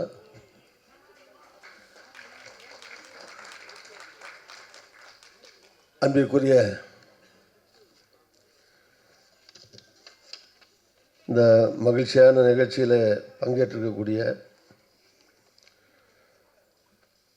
முதல்ல இந்த ராக் அண்ட் ரோல் ப்ரொடக்ஷன் அதனுடைய உரிமையாளர் சகோதரி யாஸ்மின் பேகம் அவர்களே, ஏபி ப்ரொடக்ஷன்ஸ் சகோதரர் மணிமேகலை லட்சுமணன் அவர்களே, என்னுடைய hero and co producer writer Thiru Sundar Mahasri அவர்களே, டைரக்டர் அருமை சகோதரர் ராஜ் கன்னிராம் அவர்களே, ராஜ் கண்ணாயிரம் அவர்களே, ஹீரோயின்ஸ் அபிநயா ஸ்ரீ,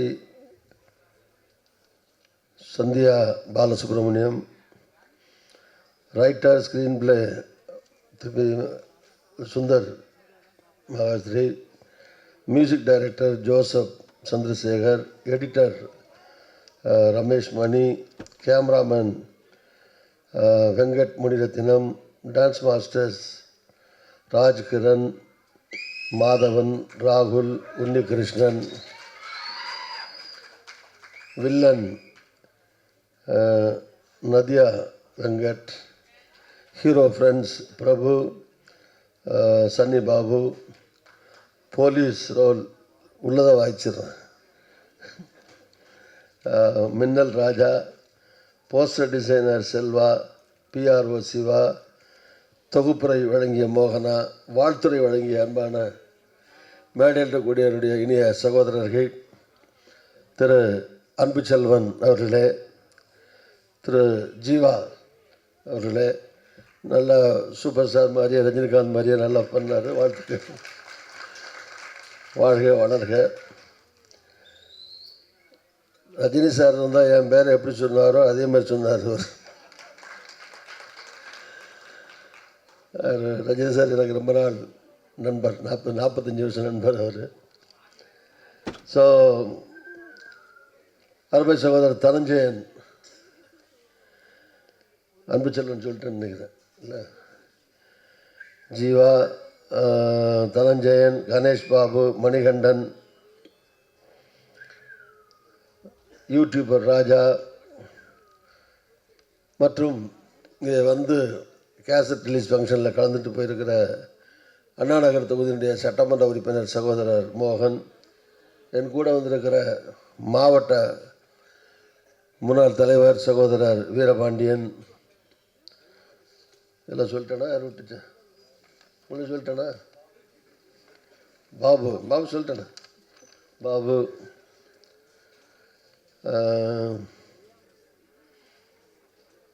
மற்றும் இதில் நிகழ்ச்சியில் அவர் தான் மெயின் ஹீரோ செந்தில் அவர்கள் நிகழ்ச்சி, பல்வேறு நிகழ்ச்சி நல்ல வரையலை அவர்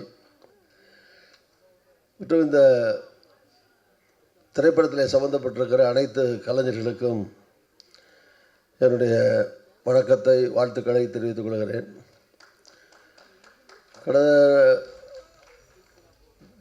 நான் படம் எடுத்து 35 வருஷம் ஆச்சு. அதில் மருதுபாண்டின்னு ஒரு படம் எடுத்தேன். புரட்சியில் எம்ஜிஆர் பேரில் பொன்மனம் ஃபிலிம்ஸ் இப்போவும் இருக்குது. பொன்மனம் ஃபிலிம்ஸ்னு ஆரம்பித்து அதில் வந்து ராம்கி, சீதா, நாசர் இவங்கெல்லாம் வச்சு இளையராஜா அவர்கள் மியூசிக், பாரதி ராஜாவுடைய மச்சான் மனோஜ்குமார் தான் அதில் டைரக்டர். அதனால் வெற்றிகரமாக 100 நாளைக்கு மேலே ஓடிச்சு அந்த படம். சகோதரர் ரஜினிகாந்த் தான் வந்து தொடங்கி வச்சார். அவர் தான் 100வது நாள் விழாவில் கலந்துக்கிட்டு வந்து பரிசெல்லாம் கொடுத்தார், எல்லாத்துக்கும் கேடயங்கள்லாம் வழங்கினார். அப்போ எனக்கு வந்து ப்ரொடக்ஷன் காஸ்ட் எவ்வளோ தெரியுமா? 1989, 90 இந்த படம் எடுக்கும்போது ஏறக்குறைய 35 வருஷம் ஆச்சு. இப்போது நான் தான் திரைக்கதை, அது வேறு தயாரிப்போடு சேர்த்து. அதுக்கடுத்து அடுத்த வருஷத்தில் அக்னி பார்வைன்னு எடுத்தேன். அதே பொன்மனம் ஃபிலிம்ஸில். ஆமாம், பழைய டைரக்டர் சிவாஜி டைரக்டர் மாதவன் இல்லை, அவர் தான் டைரக்டர். ஸோ அவர் சொன்ன மாதிரி நான் தான் ஹீரோ, சரியாக நடிப்பு வரல, அதனால் விட்டுட்டேன். நடிக்க தெரியாதனால இந்த ஒரு படத்தோடு நிறுத்திக்கிட்டேன். இந்த 2 படங்கள்லாம் எடுக்கிற போது அப்போல்லாம் வந்து ப்ரொடக்ஷன் காஸ்ட்டு ஒரு 50 லட்ச ரூபா இருக்கும், அவ்வளோதான். அப்போது இப்போ சின்ன படம் பெரிய படம் அந்த பிரச்சனைலாம் கிடையாது. ப்ரொடக்ஷன் காஸ்ட்டு எல்லாமே ஃபில்ம் ரோலு அந்த காலம். அதில் டெய்லி செலவு, சாப்பாட்டு செலவு வந்து நான் வந்து இப்போ படித்தது எம்ஜிஆர் ஷூட்டிங்கில் வந்து டெய்லி நல்லா சாப்பாடு போடுவார்னு அவருக்கு பேர் உண்டு. அதே மாதிரி விஜயகாந்த் அவர்கள், விஜயகாந்த் நல்லா சாப்பாடு போடுவார்னு அவருக்கு பேர் உண்டு. அது மாதிரி பொன்மனம் ஃபிலிம்ஸு நல்லா சாப்பாடு போடுவாங்கன்னு பேர் எடுத்தேன். டெய்லியில் என்னெல்லாம் உண்டோ அசைவம் சைவம் எல்லாம் போட்டு சூப்பர் சாப்பாடு போட சொன்னேன். ஆனால் செலவு எவ்வளோ தெரியுமா? 10,000 தான். ஒரு நாளைக்கு ப்ரொடக்ஷன் மேனேஜர்கிட்ட 10,000 ரூபா கொடுத்து விடுவேன். 10,000 ரூபாய்க்குள்ளே இவ்வளோ பெரிய அருமையான சாப்பாடு பேட்டா கேட்டா எல்லாம் கொடுத்து இப்போ படம் எடுத்த காலம் அந்த காலம். இப்போ 10 லட்ச ரூபா வரைக்கும் போகுது ஒரு நாளைக்கு. ஸோ அப்போ வந்து என்னோடய படம் கூட பெரிய படம் தான். பெரிய படம்னா எக்ஸப்ட் ஹீரோயின் காஸ்ட்டு தவிர அந்த அவங்க சம்பளம் நீங்கள் பார்த்தீங்கன்னா பாக்கி எல்லா செலவும் ஒரே செலவு தான். அப்போது அது எதுலேயுமே காம்ப்ரமைஸ் இல்லாமல் எடுத்த படம் அது. நல்லா பண்ணோம். சொல்கிற காலம் மாறிக்கிட்டே இருக்குது. என்ன ரோல்லேருந்து ஆரம்பித்து இப்போ டிஜிட்டல் வரைக்கும் இந்த மாதிரி நிறையா டெக்னாலஜிக்கல் மாற்றம், அதே மாதிரி cost of living, cost of expenses இப்படியெல்லாம் மாறி மாறி நிறையா போயிட்டுருக்கு.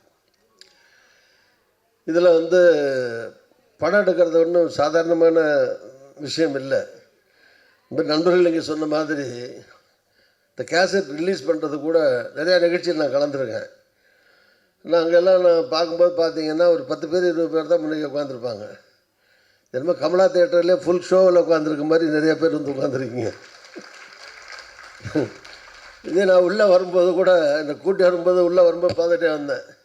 இவ்வளோ க்ரௌடு ஃபுல்லாக இருக்க, எல்லா சீட்டும் ஃபுல்லாக இருக்க, ஒரு வேளை ஷோ கில்லிக்கு ஆள் அனுப்பிட்டாங்களா உள்ள கேட்டேன். கில்லி ஆடியன்ஸா இல்லை வாங்கண்ணா வணக்கண்ணா ஆடியன்ஸான்னு கேட்டேன். இல்லை வாங்கண்ணா வணக்கண்ணா தான் வந்திருக்காங்க, கில்லி 12 மணிக்கு தான் வர போகிறாங்க அப்படின்னாப்ப. அதில் நிறைய யங்ஸ்டர்ஸ்லாம் பார்க்குறேன். அதில் நிறைய பேர் இப்போ மேடையில் நிறைய டைரக்டர்ஸ் பேசுனாங்க. இல்லை அசிஸ்டன்ட் டைரக்டர்ஸு, அசோசியேட் டைரக்டர், இந்த மாதிரி ரைட்டர்ஸு, இந்த மாதிரி பல்வேறு டெக்னிக்கல் ஃபீல்டில் இருக்கக்கூடிய பல இளைஞர்கள் எதுக்கு வந்து பெரிய கனவுகளோடு உட்காந்துருப்பீங்க, எதிர்கால கனவுகளோடு. உங்களுக்கெல்லாம் இவங்க மேடையில் இருக்கவங்களாம் ஒரு முன்னோடிகள் மாதிரி. ஸோ அவங்களெல்லாம் நீங்கள் பார்க்குற போது இவங்கெல்லாம் ஜெயிச்சிருக்காங்க, நாமளும் ஜெயிக்க முடியும் அப்படிங்கிற நம்பிக்கை உங்களுக்கெல்லாம் கண்டிப்பாக வர வேண்டும், வரும் என்று வாழ்த்துகிறேன். பெரிய படங்கள், சினிமா இண்டஸ்ட்ரி நிலச்சி நிற்கும். அந்த காலத்தில் வந்து மாறிக்கிட்டே இருக்குது. ஹீரோ மாறலாம், டெக்னாலஜி மாறலாம். இன்னும் சொல்லப்போனால் வந்து நம்பர் ஆஃப் ஃபில்ம்ஸ் வந்து ஒரு காலத்தில் வந்து இப்போ ஹிந்தி நிறையா வந்து எடுத்துக்கிட்டு இருந்தது. இப்போ அதுக்கடுத்து பார்த்திங்கன்னா ஹிந்தி, தெலுங்கு, ஈவன் தமிழ் கூட அந்த நம்பர் ஆஃப் ஃபில்ம்ஸ் பார்த்திங்கன்னா ஏறக்குறைய தெலுங்கில் வர அளவுக்கு, ஹிந்தியில் வர அளவுக்கு நிறையா மூவிஸ் வந்து தமிழ்நாட்டிலையும் ப்ரொடியூஸ் ஆகுது. அது பாராட்டக்கூடிய விஷயம். நிறைய இளைஞர்கள் புதுசாக வர்றாங்க. அப்படி வரணும். அப்படி வந்தால் தான் சினிமா என்றைக்கு நிலச்சி நிற்கும். நிறைய இளைஞர்கள் டெக்னாலஜியில் மட்டுமல்ல, புது டைரக்டர்ஸு, புது இசையமைப்பாளர்கள், புது நடிகைகள், டெக்னீஷியன்ஸு, எடிட்டர்ஸு, இந்த மாதிரி நிறையா நியூ கம்மர்ஸ் வர தான் இது வந்து இந்த கலை உலகம் அல்லது சினிமா உலகம் பர்மனெண்ட்டாக நிலச்சி நிற்க முடியும். இல்லைன்னா ஒரு 4 ஆக்டரை நம்பி தான் சினிமாவே இருக்குது, 4 டைரக்டரை நம்பி தான் சினிமாவே இருக்குது, 4 ப்ரொடியூசரை நம்பி தான் சினிமா இருக்குன்னா பல பேருக்கு வேலையும் இருக்காது. ஒரு 4 குடும்பம் வேணால் பிழைக்கலாமே தவிர இதை நம்பி இருக்கிற பல்லாயிரக்கணக்கான தொழிலாளர்கள் இருக்கக்கூடிய, பணியாற்றக்கூடிய பணியாளர்கள், டெக்னீஷியன்ஸ், அவங்கெல்லாம் வந்து வாழ்க்கையில் வந்து வசதி பெறுறது மட்டுமல்ல, வாழ்க்கைக்கான ஆதாரமாக சினிமா இருப்பது மட்டுமல்ல, அவருடைய திறமைகளும் வெளியே வர்றதுக்கு, அவருடைய ஸ்கில் வெளியே வர்றதுக்கு இது மாதிரி நிறையா படங்கள் வரணும். அதனால் இது எவ்வளோ காஸ்ட்டில் எடுத்தாங்க, 1.5 கோடியா 2.5 கோடியா அதெல்லாம் முக்கியம். ஒரு படம் ஆரம்பிக்கிறதே கஷ்டமானது. நிறையா படம் ஆரம்பித்த லெவல்லே நிற்கும். சில படம் ஆரம்பிக்காமலே நிற்கும், பேசிக்கிட்டே இருப்பாங்க. எனக்கு தெரியும், நிறைய ரூம் போட்டு டிஸ்கஷன் ஒரு 6 மாதம் டிஸ்கஷன் நடந்து டிஸ்கஷனோடவே போன படம்லாம் இருக்குது. நிறையா படம் இந்த கம்பெனி ரிஜிஸ்டர் பண்ணியிருப்பாங்க, ஆரம்பிப்பாங்க, ஃபிலிம் சேம்பரில் வந்து என்ட்ரி போட்டிருப்பாங்க, எல்லாம் பண்ணியிருப்பாங்க. ஆனால் ஸ்டார்ட்டே பண்ணியிருக்க மாட்டாங்க. ஸோ அது மாதிரி இப்போ நானே 2 படத்தோடு நிறுத்திக்கிட்டேனே, 2 படம் தான் எடுத்தேன். அதுக்கு மேலே என் சன்னு கூட ஃபிலிம் இன்ஸ்டியூட்டில் தான் படிச்சுட்டு வந்தேன் அமெரிக்காவில். சாய் விஷ்ணுன்னு 3ஆவது பையன் அமெரிக்காவில் வந்து ஃபிலிம் இன்ஸ்டியூட்டில் படிச்சுட்டு வந்தான். ரஞ்சித் படத்தில் நம்ம ரஜினிகாந்த் என் ஃப்ரெண்டு, சும்மா அவனையும் குழந்தையா இருக்கும்போது சின்ன பையன்லாம் தெரியும், அதில் என் படத்திலே பண்ணார். ஸோ ரஜினிகாந்த் படத்தில் ஒன்றில் அசோசியேட்டாக பண்ணேன், முதல்ல படத்தில் அசிஸ்டண்ட்டாக பண்ணேன், அதுக்கடுத்து அசோசியேட் டைரக்டராக பண்ணேன் ரஞ்சித்து கூட, அவர் டைரக்டரோட. ஸோ இது மாதிரிலாம் சினிமாவில் அப்பப்போ போகிறாங்களே தெரியும், கொஞ்சம் ஈடுபடுறாங்களே தவிர. பட் அவன் அமெரிக்காலாம் படிச்சுட்டு வந்தான், என் மகன் தான். இருந்தாலும் இன்னும் ஒரு டைரக்ட் பண்ணுறதுக்கான அந்த சூழ்நிலையோ வாய்ப்போ வர்றதில்லை. அப்படி பார்த்தீங்கன்னா நம்ம டைரக்டர்லாம் அங்கே அவர் பாராட்டுறார். இன்னும் துணிச்சலாக அவர் படத்தை எடுத்து வெளியிட்டிருக்காரு இல்லையா, அது பெரிய விஷயம். அது மாதிரி இதில் எல்லாமே நல்லா பண்ணியிருக்காங்க. பார்த்த வரைக்கும் இந்த சாங்ஸ் வந்து மியூசிக் யாருன்னு தெரில, மியூசிக் கூட அவர் சொன்ன மாதிரி மியூசிக் நல்லா இருக்குது. அதுக்கு படம் எடுத்துருக்கீங்களா புது அப்படியே எந்த ஒரு சேலம்? சரி, வெரி குட். ஸோ நல்லா இருக்குது, வாழ்த்துக்கள். ஸோ மியூசிக் நல்லா இருக்குது, கேமரா நல்லா இருக்குது, எடிட்டிங் நல்லா இருக்குது, எல்லாமே சிறப்பாக இருக்குது. ஒரு படம் வந்து நல்ல படத்தை எடிட்டிங்கில் கெடுத்துடலாம், மோசமான படத்தை கூட எடிட்டிங்கில் தூக்கி நிறுத்திடலாம். ஸோ எடிட்டிங் வந்து சினிமாவில் முக்கியம். அதனால் புரட்சி எம்ஜிஆர் கூட அந்த காலத்தில் வந்து எதில் உட்கார்றாரோ இல்லையோ எடிட்டிங்கில் போய் உட்காருவாரும்பாங்க.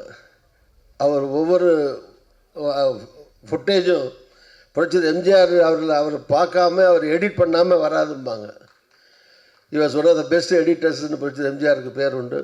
அவர் எல்லாத்தையும் பார்ப்பார், தயாரிப்புலேருந்து நடிக்கிறது மட்டுமல்ல, மற்றவங்க நடிக்கிறதையும் பார்ப்பார், மியூசிக் பாட்டு அதை பார்ப்பார். ஸோ தயாரிப்பாளருங்கிறது செலவு பண்ணுறதோடு நிற்கிறது இல்லை, அதோடு சேர்த்து தயாரிப்பாரோ ஹீரோவோ அவருடைய ரோல் மட்டும் பண்ணிட்டு போகிறது வந்து அது ஒரு வகையான வேலை. பட் அவர் நடிக்கிறது மட்டும் இல்லாமல் மற்றவங்க எப்படி நடிக்கிறாங்க, ஏன்னா எல்லாருடைய ஒரு சினிமாவுடைய வெற்றிங்கிறது தனிநபர் வெற்றி இல்லை, அது வந்து ஒரு கூட்டு முயற்சி தான். ஸ்டார்டிங் ஃப்ரம் அசிஸ்டண்ட்டு, அசோசியேட்டு எல்லாம் ப்ரொடக்ஷன் பாயிலேருந்து ஆரம்பிச்சு, லைட் பாயிலேருந்து ஆரம்பித்து, ப்ரொடக்ஷனில் இருக்கிற உதவியாளர்லேருந்து ஆரம்பித்து, என்ன ஒவ்வொருத்தருக்கும் ஒரு சினிமா வெற்றியில் வந்து பங்கு இருக்குது. அதில் பணியாற்றக்கூடிய நூற்றுக்கணக்கான டெக்னீஷியன்ஸ், கலைஞர்கள், சின்ன ரோலோ பெரிய ரோலோ, ஒரு சின்ன ரோலில் நடிக்கிற ஆள் சொதப்புனா அந்த படமே சொதப்பி போகிறதுக்கு வாய்ப்பு இருக்குது. அதே மாதிரி நீங்கள் பார்த்தீங்களான்னு தெரில, நம்ம வடிவேலு ஒரு தடவை சொன்னார், சிவாஜி படம் ஒரு நடிகர் சிவாஜி கணேசனுடைய படத்தில் தேவர் மகள் அம்மா நிறைய பேர் பார்த்துருப்பீங்களே, அவர் இறந்து கிடக்கும் போது கூப்பிட்டு அழுக சொன்னாங்க. நான் போய் அழுதேன். அது அப்படியே படமாக கிடந்த சிவாஜி திடீர்னு எந்திரிச்சிட்டாரு. நிறுத்துறா, ஏண்டா கமலஹாசன் காமிச்சு, ஏண்டா அவன் தாண்டா என் புள்ள, நான் என்ன கெட்ட பிள்ளையா, ஏண்டா அவன் எப்படி அழுகிறான் பாரு, நீ என்னமோ நீனே நான் பெத்த புள்ள மாதிரி கிடந்து கதற அப்படின்னு கூப்பிட்டு நிறுத்துறா போதும் அப்படின்ட்டு அந்த துண்டு எடுறான்னாரா, துண்டு எடுத்து வாயில் வச்சுக்கோ அப்படின்னு சொல்லி துண்டு எடுத்து வாயில் வச்சுக்கடா அப்படின்னார். அவர் கூட இன்னொரு நடிகர் மறந்து போச்சு,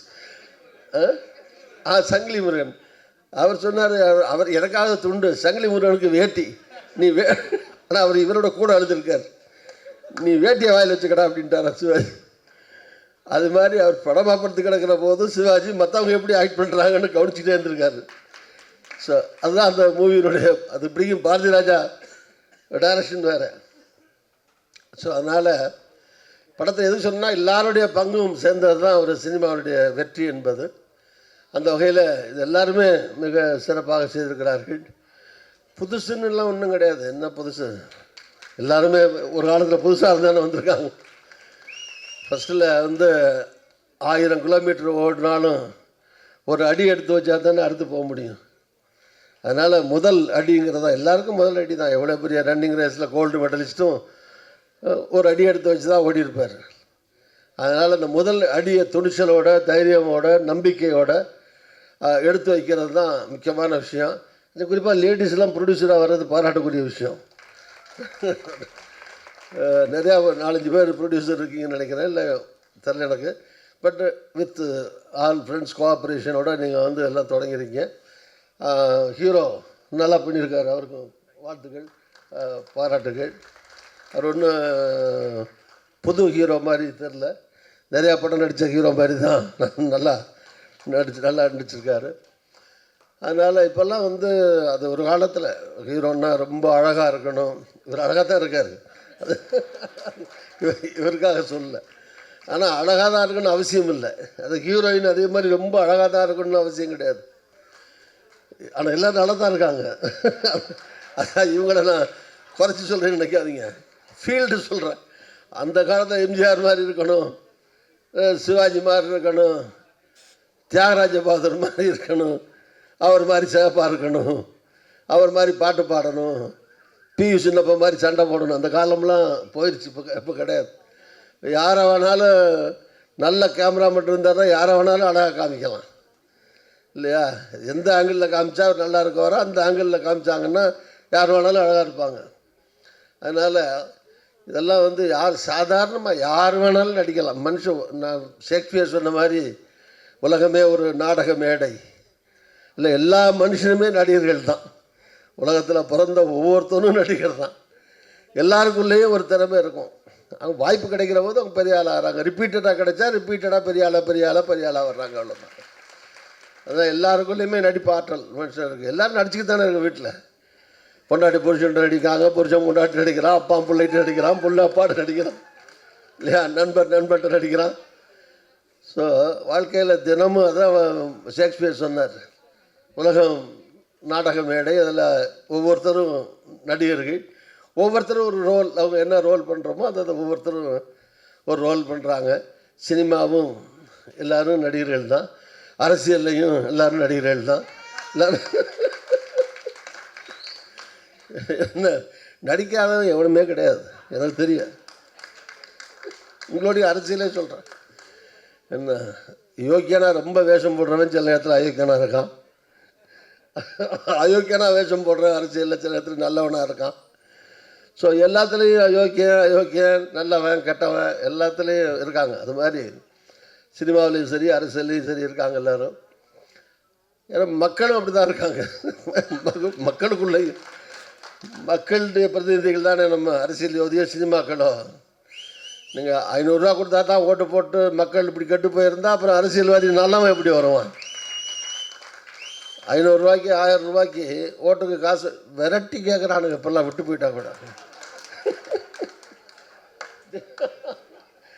எப்படின்னா, ஒரு வீட்டில் சப்போஸ் திமுக கொடுத்துட்டு போகுதுன்னு வச்சுங்க, உதாரணத்துக்கு சொல்கிறேன், அதிமுக வீடுன்னு விட்டுறாங்கன்னு வச்சுங்க. இந்த அதிமுக வீட்டில் 5 பேர் இருந்தால், எங்கள் வீட்டுக்காரர் தாங்க அண்ணன் அந்த கட்சியில் இருக்கார், நாங்கள்லாம் பொதுவாக இருக்காள், எங்களுக்கு கொடுத்துருங்க. அது மாதிரி அதிமுக கொடுத்து திமுக வீடு வாடான்னு விட்டு போகிறாங்கன்னு வச்சுங்க.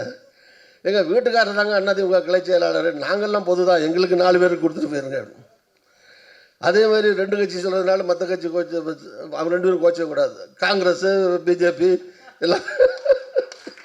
எல்லா கட்சியும் தான், எல்லா கட்சியும் சார்பில் நிற்கிறவங்க நீங்கள் காசு ஒரு வீட்டில் கொடுத்துட்டு இந்த கட்சி அல்லது நமக்கு எதிரான கட்சி கொடுக்குற கட்சிக்கு எதிரான கட்சின்னு வச்சுங்க, இவங்க ஓட்டு போடாமல் விட்டுட்டு போனால் விரட்டி வாங்குறாங்க. ஆமாம், கொடுக்கலைன்னா போட மாட்டாங்க. இன்னொன்று, 2 பேரும் கொடுத்துடலாம். சில பேரில் 2 பேரையும் வாங்கிட்டா வீட்டில் வாதம் பண்ணுறாங்க, யார் கூட கொடுத்தாவோ. ஒரு 5 ஓட்டு இருக்கா, அவர் 1000 கொடுத்தாரு, 3 ஓட்டு அங்கே போட்டுருவோம். ஒரு 500 கொடுத்தாரு, 2 பிரித்து இங்கே போட்டுருவோம். இது நாடு எங்கே போயிட்டுருக்கு? இந்த மாதிரி இது மக்கள் வந்து சினிமாலாம் எடுக்கிறது எதுக்குன்னா, இப்போ புரட்சியர் எம்ஜிஆர் படம் பார்த்திங்கன்னா அவருடைய பாட்டாக இருக்கட்டும், வசனங்களாக இருக்கட்டும், அல்லது அவர் பண்ணுற ரோலாக இருக்கட்டும், எல்லாத்துலேயுமே ஒரு மெசேஜ் இருக்கும். சினிமா ஒரு பொழுதுபோக்கு தான், சந்தேகமே கிடையாது. ஏன்னா மெசேஜ்னால் உபதேசம் பண்ணுற மாதிரி பண்ணிங்கன்னா படம் ஓடாது. எடுத்த உடனே ஆரம்பித்து சாமியார் மாதிரி ஹீரோ வந்து ஒரு உபதேசமே பண்ணிகிட்டு இருந்தால் பாதியில் எரிஞ்சு போயிடுவாங்க ஆடியன்ஸ். ஸோ எல்லாம் இருக்கணும், நகைச்சுவை இருக்கணும், சண்டை இருக்கணும், டான்ஸ் இருக்கணும், பாட்டு இருக்கணும், அது இருக்கணும் எல்லாம் இருந்தால் தான் சினிமா பல்சுவை கொண்டதாக இருக்கணும் ஒரு படமும். ஆனாலும் ஒரு மைய கருத்து இருக்கணும். ஒரு கதையில் ஏதோ ஜனங்களுக்கு மக்களுக்கு ஒரு மெசேஜ். படம் பூரா 2.5 மணி நேரமும் மக்களுக்கு உபதேசம் பண்ண வேண்டியதில்லை. ஆனால் 2 நிமிஷமாவது, அந்த 2.5 மணி நேரத்தில் 2 நிமிஷமாவது மக்களை நல்வழிப்படுத்தக்கூடிய ஒரு விஷயம் வசனத்துலேயோ பாடல்லையோ ஒன்று இருந்தால் அதுதான் அந்த படம் சாதிக்கிற சாதனை அப்படின்னு சொல்லலாம். எம்ஜிஆர் படத்தில் இன்றைக்கும் அவர் படம்லாம் பாட்டெல்லாம் இன்னும் கேட்குறதுக்கு காரணம் என்ன? பாட்டில் இருக்கிற மக்களுக்கான செய்திகள் தானே, நாட்டு மக்களுக்கான செய்திகள். ஸோ அந்த காலத்தில் பாடல் ஆசிரியர்களும் அப்படி எழுதுனாங்க, இப்போவும் நல்லா எழுதுகிறாங்க. சில பாட்டுகள் தவிர சில பாட்டுகளில் வந்து என்ன மொழியில் வருதுன்னே தெரிய மாட்டேங்குது, தமிழில் வர்ற பாட்டு கூட சில நேரத்தில். பட் நிறையா கருத்துள்ள பாடல்கள் நிறையா வருது வச்சுக்கோம். ஸோ எல்லாமே மைய கருத்து என்னென்னா, எல்லா மக்களும் மாறணும், அரசியல்வாதியும் மாறணும், சினிமாவும் மாறணும், எல்லாம் சேர்ந்து மக்களுக்கான வழியில் மக்களை மகிழ்ச்சியடைய செய்கிற விதத்தில் இருக்கணும். வாழ்க்கையில் என்னத்தை சாதிக்க போகிறோம்? சினிமாவே என்னென்னா மக்கள் உங்களுக்கு வர்றதே சந்தோஷத்துக்காக இருக்க தானே வர்றாங்க. ஒரு 2.5 மணி நேரம் அங்கே வந்து சந்தோஷங்கிறது, சந்தோஷத்தில் மட்டும்தான் சந்தோஷம் இல்லை, துக்கத்துலேயும் சந்தோஷம் இருக்குது. இப்போ ரொம்ப அழுக படம்னு வச்சுங்க, ஒரு படம் உட்கார்றதுலேருந்து முடிகிற வரைக்கும் ஒரே சோக சீனாக இருக்குன்னு வச்சுங்க, அந்த படம் வெற்றி பெற்றது இல்லையா? அதுவும் வெற்றி பெற்றிருக்கு. இப்போ மக்கள் எல்லாத்தையும் ரசிப்பாங்க. அந்த சோகமாக இருந்தாலும் சரி, சிவாஜி படம்லாம் கை வீசம்மா கை வீசுன்னா அதுக்கு இன்னமும் கை வீசுன்னு எத்தனை பேர் கண்ணீர் அடிச்சுட்டு உட்காந்துருக்காங்க, டிவிக்கு முன்னாடி பார்த்துக்கிட்டு அழுதுகிட்டே எத்தனை பேர் உட்காந்துருக்காங்க. ஸோ அதனால் எல்லா படமும் அது சிரிப்பாக இருந்தாலும் சரி, சோகமாக இருந்தாலும் சரி, சந்தோஷமாக இருந்தாலும் சரி, எல்லா படத்தையும் மக்கள் பார்ப்பார்கள். அதில் ஒன்றும் பிரச்சனை இல்லை. அது எப்படி எடுக்கப்படுது, எப்படி கொடுக்கப்படுது அப்படிங்கிறது தான். அதனால் இந்த படம் மொத்தத்தில் ரொம்ப அருமையாக வந்திருக்கு. இந்த தலைப்பே ரொம்ப கேட்சிங்காக இருக்குது. வாங்கன்னா வணக்கங்கிறது ஒரு பாட்டில், விஜய் பாட்டில் வர்ற தலைவா படத்தில் வருதா, அது ஒரு பாட்டு தான். ஆமாம், அதில் வந்து அது இப்போ நிறையா பாட்டே தான் நிறையா படத்துக்கு வருது, இந்த மாதிரி தலைப்பாக வருது. நல்ல ஒரு பாப்புலர் படம், பாப்புலர் பாட்டு. அதனால் இந்த தலைப்பு ரொம்ப கேட்சிங்காக இருக்குது. அதனால் இந்த படம் கண்டிப்பாக வெற்றி பெறும் என்று நான் நம்புகிறேன். வெற்றி பெற வேண்டும் என்று நான் மனப்பூர்வமாக வாழ்த்துகிறேன். சினிமா, நான் சொன்ன மாதிரி சினிமா எடுக்கிறது ரொம்ப கஷ்டம், நடிக்கிறது அதை விட கஷ்டம். எல்லோரும் நடிச்சிட முடியாது, எல்லாருக்குள்ளேயும் நடிப்பு இருக்குது. அதனால் அதை காட்டுற விதத்தில் வந்து எல்லோரும் சக்ஸஸ் ஆகிறதில்ல. நானே சொன்னேன், நான் ஒரு படத்தில் நடித்தேன், அதுக்கு மேலே என்னால் முடியலை, அதனால தான் நடிக்கலைன்னு சொன்னேன். அதனால் நடிக்கிறது வந்து ரொம்ப சிரமமான வேலை, ஈஸியான வேலை கிடையாது. அதனால் இதில் கஷ்டப்பட்டு நடிச்சிருக்கிற எல்லாருக்கும் என்னுடைய வாழ்த்துக்கள், பாராட்டுகள். படத்துடைய ப்ரொடியூசர், டைரக்டர், நடிகர்கள், டெக்னீஷியன்ஸ் எல்லாருக்கும் என்னுடைய வாழ்த்து, பாராட்டு. மக்கள் வந்து சில பேர் இந்த வெளியே வந்து படம் முடிச்சுட்டு வரும்போதே இது எவ்வளோ செலவு பண்ணியிருக்காங்க, 50 நாள் 60 நாள் எவ்வளோ கஷ்டப்பட்டுருக்காங்க அப்படிங்கிறத பற்றிலாம் கவலைப்படாமல் வெளியே வரும்போது ஈஸியாக சொல்லிட்டு ஒன்றும் சரியில்லைங்க. அப்போ நிறைய யூடியூபர் வந்துருச்சா அப்படி. இப்போ நான் கூட பார்த்தேன், நாங்கள் இப்போ அரசியல்வாதிகள்லாம் ப்ரெஸ் மீட் வச்சா கூட இவ்வளோ கேமரா வராது. ஒரு 10 கேமரா வந்தால் பெருசு. லேசாக எண்ணி பார்த்தேன், 30 கேமரா இருக்குது. எதுக்கு 30 சேனல் இருக்குது, TV channel, YouTube channel, online channel. எண்ணி பார்த்தீங்கன்னா மொத்தம் 30-35 பேர் நிற்கிறாங்க. அதே மாதிரி தான் ஒவ்வொரு படத்துலையும் வரும்போது 35 பேருக்கு என்னுடைய வேண்டுகோள் என்னென்னா, ரொம்ப பாவம் கஷ்டப்பட்டு எடுக்கிறாங்க, நல்லதாக சொல்லுங்கள், 4 வார்த்தை பாராட்டி. 2 பேரும் குறை சொல்கிறது ரொம்ப ஈஸி, யாரை வேணாலும் விமர்சனம் பண்ண வேண்டியதான். ஆனால் அவர் எல்லை மீறி கஷ்டப்படுறவங்களை வந்து காயப்படுத்துகிற மாதிரி வந்து விமர்சனங்கள் இருக்கக்கூடாது இல்லையா? என்கரேஜ் பண்ண மாதிரி புதுசாக வர்றாங்க, நடிச்சிருக்காரு, பரவாயில்ல, நல்ல முயற்சி, பாராட்டுறோம், எடுத்திருக்காரு, பாராட்டுறோம். அந்த மாதிரி இருக்கணுமே தவிர இதை போய் மனுஷன் பார்ப்பானா உள்ளே ஒருத்தரும் போகாத 60 நாள் கஷ்டப்பட்டு கோடிக்கணக்கில் செலவு பண்ணி ராத்திரி பகலாக உழைச்சி சிரமப்பட்டதை ஒரே செகண்டில் ஒரே நிமிஷத்தில் பார்த்துவிட்டு படமாக இது என்ன கேவலமாக எடுத்துருக்காங்க அப்படின்னு சொல்லி மற்றவங்களையும் உள்ளே போக விடாமல் நிறுத்துறதுக்காக உங்களை கூப்பிடலையே பார்க்குறதுக்கு. அது நீங்களாக பார்த்து வந்தாலும் சரி. அதனால் என்னுடைய வேண்டுகோள் என்னென்னா, இது வந்து ஒரு கஷ்டப்படுற ஒரு ஃபீல்டு அது. அதனால் அவர்களை காயப்படுத்தாமல் நம்மளால் முடிஞ்ச வரைக்கும், அதுக்காக இல்லாததும் பொல்லாதையும் சொல்லி பொய் சொல்லி பாராட்ட வேண்டிய அவசியம் இல்லை. ஆனால் விமர்சனங்களை காயப்படுத்தாமல் அவர்களை புதியவர்களை உற்சாகப்படுத்துகிற விதத்தில் உங்களுடைய சேனல்ஸ் அவர்களுக்கு ஆதரவு தர வேண்டும் என்று பொதுவாக ஊடக நண்பர்களையும் கேட்டுக்கொண்டு வந்திருக்கிற எல்லோருக்கும் வாழ்த்துக்கள். அத்தனை பட கலைஞர்களுக்கும் திரைப்பட கலைஞர்களுக்கும் வாழ்த்துக்கள். வாழ்க வளர்க. நன்றி. கதை, திரைக்கதை, வசனம், இந்த படத்துக்கு எல்லாமே அவர் பண்ணியிருக்காரு. இந்த படத்தோட கோ ப்ரொடியூசரும் அவர் தான். ஸோ லெட்ஸ் வெல்கம் அன்பில் அரசன் சுந்தர் மகாஸ்ரீ அவர்கள். எல்லாருக்கும் வணக்கம். டைம் முடிஞ்சிச்சு. நிறைய பேசணும் ப்ரிப்பேர் பண்ணியிருந்தேன், பேச முடியல. அதனால் நாங்கள் அடுத்த படம் ஒன்று பண்ணியிருக்கோம் இதே டீமு, அதுலேயாவது நான் பேசுகிறேன். இப்போ அந்த படத்துக்கான ஃபஸ்ட் லுக் போஸ்டர் மட்டும் எங்கள் மேடையில் எல்லாரோட பார்வையிலையும் ரிலீஸ் பண்ணிக்கிறேன். அதை ரிலீஸ் பண்ணுறதுக்கு எனக்கு தெரிஞ்ச ஒரு நல்ல மனுஷனை நான் மேடைக்கு கூப்பிட்றேன். வாங்க சார். இவர் சார் புகழேந்தி சார், நம்ம வீட்டுக்கு எதிர்த்தாப்புல தான் இருக்கார். நிறைய நல்ல விஷயங்கள் பண்ணிகிட்ருக்காரு அந்த ஏரியாவுக்கு. பொது சேவைகள் நிறைய பண்ணுறாங்க. அது எடுங்க, பேனர் எடுங்க.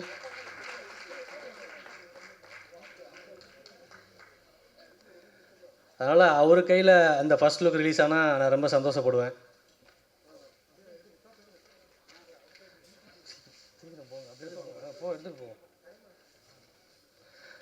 இந்த படத்தோட டைரக்டர் ஸ்டாலின் சார், வாங்க மேலே வாங்க.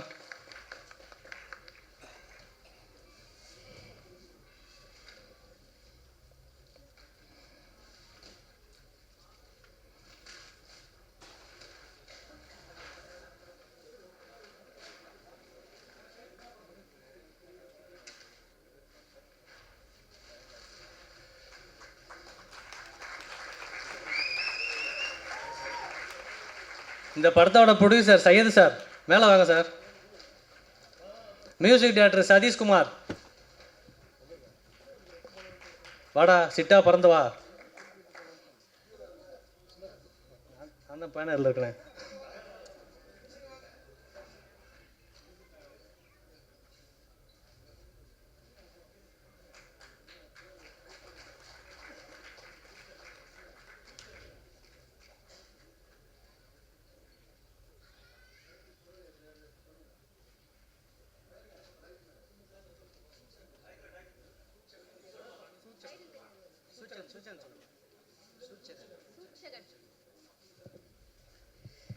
இந்த படத்துடைய டைட்டில் சூட்சகன்.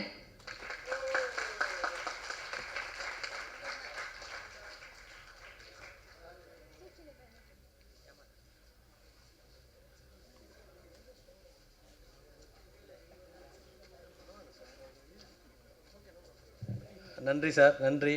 புகழேந்தி சார், 2 வார்த்தை.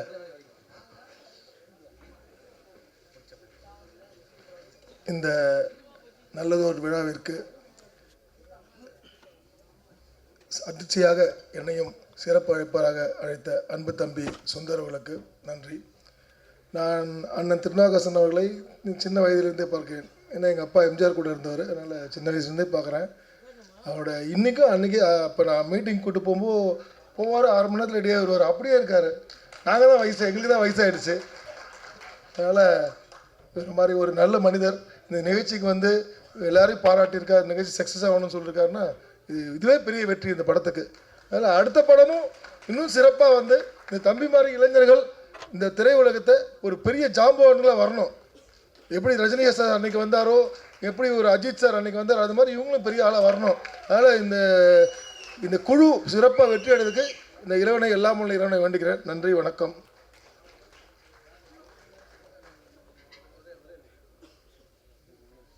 மேடையில் செந்தில் இல்லாதனால அவரை பற்றி ஒன்று சொல்லாமல் விட்டோம். செந்தில் எப்படி ஒன் ஆஃப் த சூப்பர் ஸ்டார்ஸோ அது மாதிரி அவர் காமெடிஸில் is also one of the super stars. இல்லையா? ஒரு காலத்தில் அவருக்காக படம் பார்த்த காலம்லாம் கவுண்டமணி அவரும் சேர்ந்து பண்ணுற காமெடிஸோ தனியாக பண்ணுறதோ எல்லாம் வந்து ரொம்ப வெற்றிகரமான ஒரு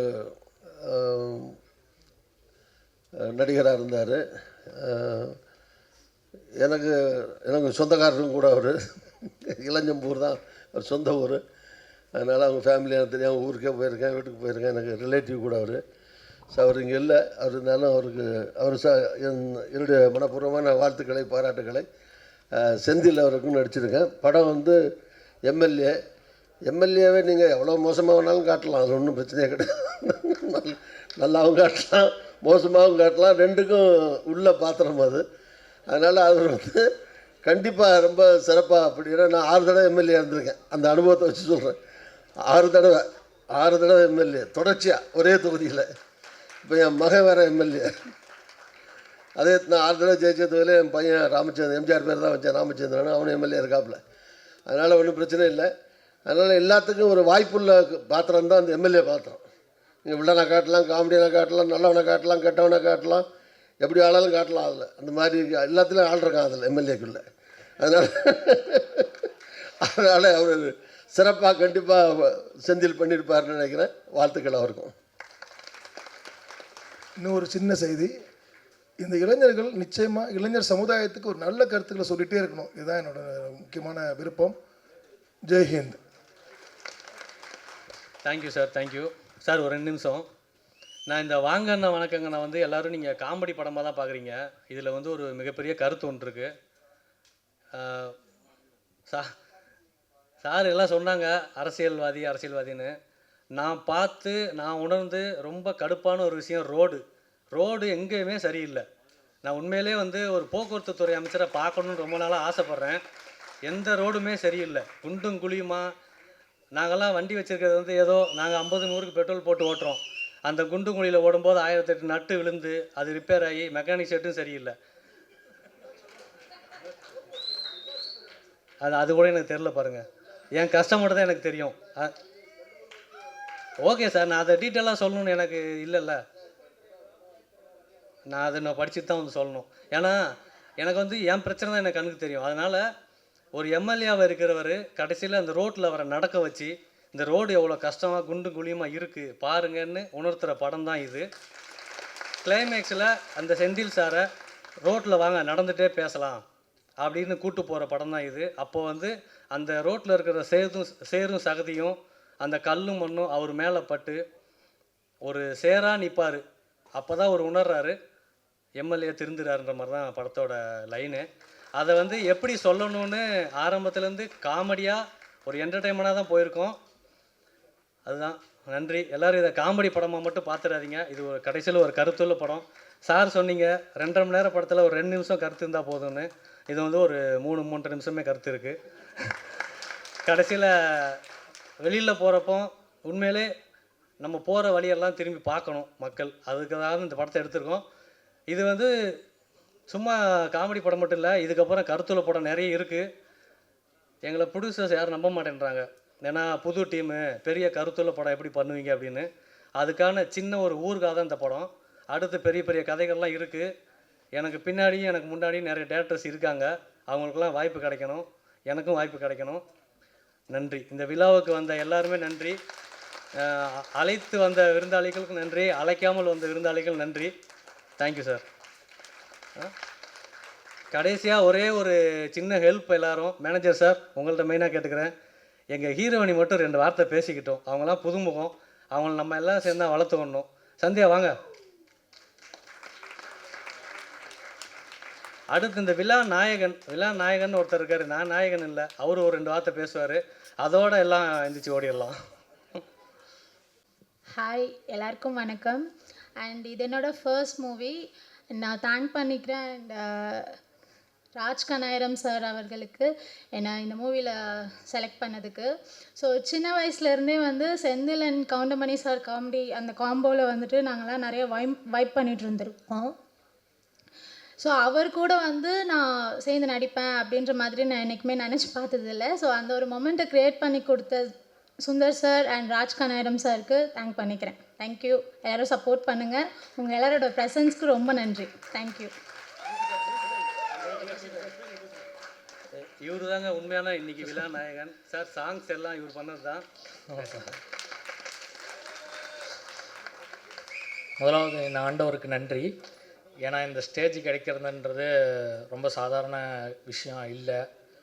எல்லாருமே ஒரு ஹைட்டுக்கு போகணுன்றது எல்லாத்துடைய ஆசையும். அது சினிமா தொழில் மட்டும் இல்லை, எல்லா தொழிலுமே இருக்கும். ஆனால் சினிமான்றது கொஞ்சம் எல்லாத்தையும் அந்தந்த இடத்துக்கு கொண்டு போய் சேர்க்கறதுக்கான ஒரு வழி. எங்கள் டீமையும் மதித்து இத்தனை பேர் வந்திருக்காங்கன்றது தான் ரொம்ப ஒரு பெரிய விஷயமா இருக்குது. ஏன்னா எல்லா இடத்துலையும் சான்சஸ் கேட்கும் போதே சாங்ஸ் அனுப்ப சொல்லுவாங்க, சாம்பிள் பார்ப்பாங்க. கடைசியில் வந்து இல்லை சார் ப்ரொடியூசருக்கு ஒருத்தர் தெரிஞ்சவர் வந்தார், அவரை மியூசிக் டைரக்டராக கமிட் பண்ணிட்டோம் அப்படின்னு சொல்லிடுவாங்க. அந்த வழி வந்து நிறைய பேர்த்துக்கிட்ட நான் என் ஃப்ரெண்டுங்கள்கிட்ட, எங்கள் அம்மாக்கிட்ட, அப்பாக்கிட்ட எல்லாத்துக்கிட்டையுமே ஷேர் பண்ணியிருக்கேன். அதனால் ஒவ்வொருத்தரையுமே கண்டிப்பாக நீங்கள் ஒரு அப்ரிஷியேட் பண்ணி அட்லீஸ்ட் ஒன்ஸ் சான்ஸ் கொடுத்து நீங்கள் பார்க்கலாம். அது ஏன்னா அது உங்களுக்கும் அவங்களுக்கும் ஒரு நல்ல ஒரு தொடர்பாக இருக்கும்னு நினைக்கிறேன். இந்த படம் வந்து வாங்கினா உனக்குங்கண்ணா டைட்டில். இந்த டீம் வந்து பார்த்திங்கன்னா ஒரு ஜாலியான டீம். ஒரு ஒரு அஃபீஷியல் ஒரு இதாக இல்லாமல், ஒரு ப்ரொஃபஷ்னலாக இல்லாமல் எல்லாருமே ஒரு ஃப்ரெண்ட்ஸ் மாதிரியே தான் இங்கே வந்து பழகிறது, பேசுகிறது எல்லாமே. எதுனாலும் திட்டிக்குவோம், பேசிக்குவோம், திரும்பி வந்து எல்லாருமே ஒன்றா சேர்ந்துக்கிட்டு திரும்பி ஒர்க் பண்ண ஆரம்பிப்போம். பல குறைகள் பல நிறைகள் இருந்தாலும் இந்த டீம் இந்த அளவுக்கு வந்ததுக்கு என் இறைவனை கண்டிப்பாக நான் வேண்டிக்கிறேன். இந்த படம் வெற்றியடைய எல்லாருமே வந்து இந்த திரைப்படத்தை வந்து கண்டிப்பாக ஆதரிக்க கேட்டுக்கொள்கிறேன். நன்றி, வணக்கம். இந்த விழாவுக்கு வந்த எல்லாருக்கும் நன்றி சார், ரொம்ப நன்றி சார். நீங்களாம் வருவீங்கன்னு எதிரே பார்க்கல. முக்கியமாக நான் படத்தில் போட்ட மாதிரி தான் என் மனைவிக்கும் எங்கள் அம்மாவுக்கும் ரொம்ப நன்றி. நான் அவங்கள பற்றி நிறைய பேசணும்னு நினச்சேன், எங்கே டைமே இல்லை. 5 மணி நேரம் ஆடியோ லான்ச் நடத்த தான் முடியும் போல். Thank you sir, thank you. Guru photo எடுத்துடலாம். தேங்க்யூ, எல்லாருக்கும் நன்றி. கேமரா, ஊடகம் எல்லாத்துக்கும் ரொம்ப நன்றி. Thank you so much sir. கடைசியில் என்னோட ரோலையும் கூட நீங்கள் சேர்த்து பார்த்துட்டீங்க. மேடையில் இருக்கக்கூடிய எல்லாருக்கும் ஒரு மிகப்பெரிய நன்றிகள். வந்திருந்த நண்பர்கள், மீடியா நண்பர்கள், ஆதரவாளர்கள் எல்லாருக்கும் நன்றி சொல்லி உங்ககிட்ட இருந்து விடைபெறுகிறது நான் உங்கள் தொகுப்பாளினி மோகனா பல்ரவிச்சந்திரன். நன்றி, வணக்கம், வாழ்த்துக்கள்.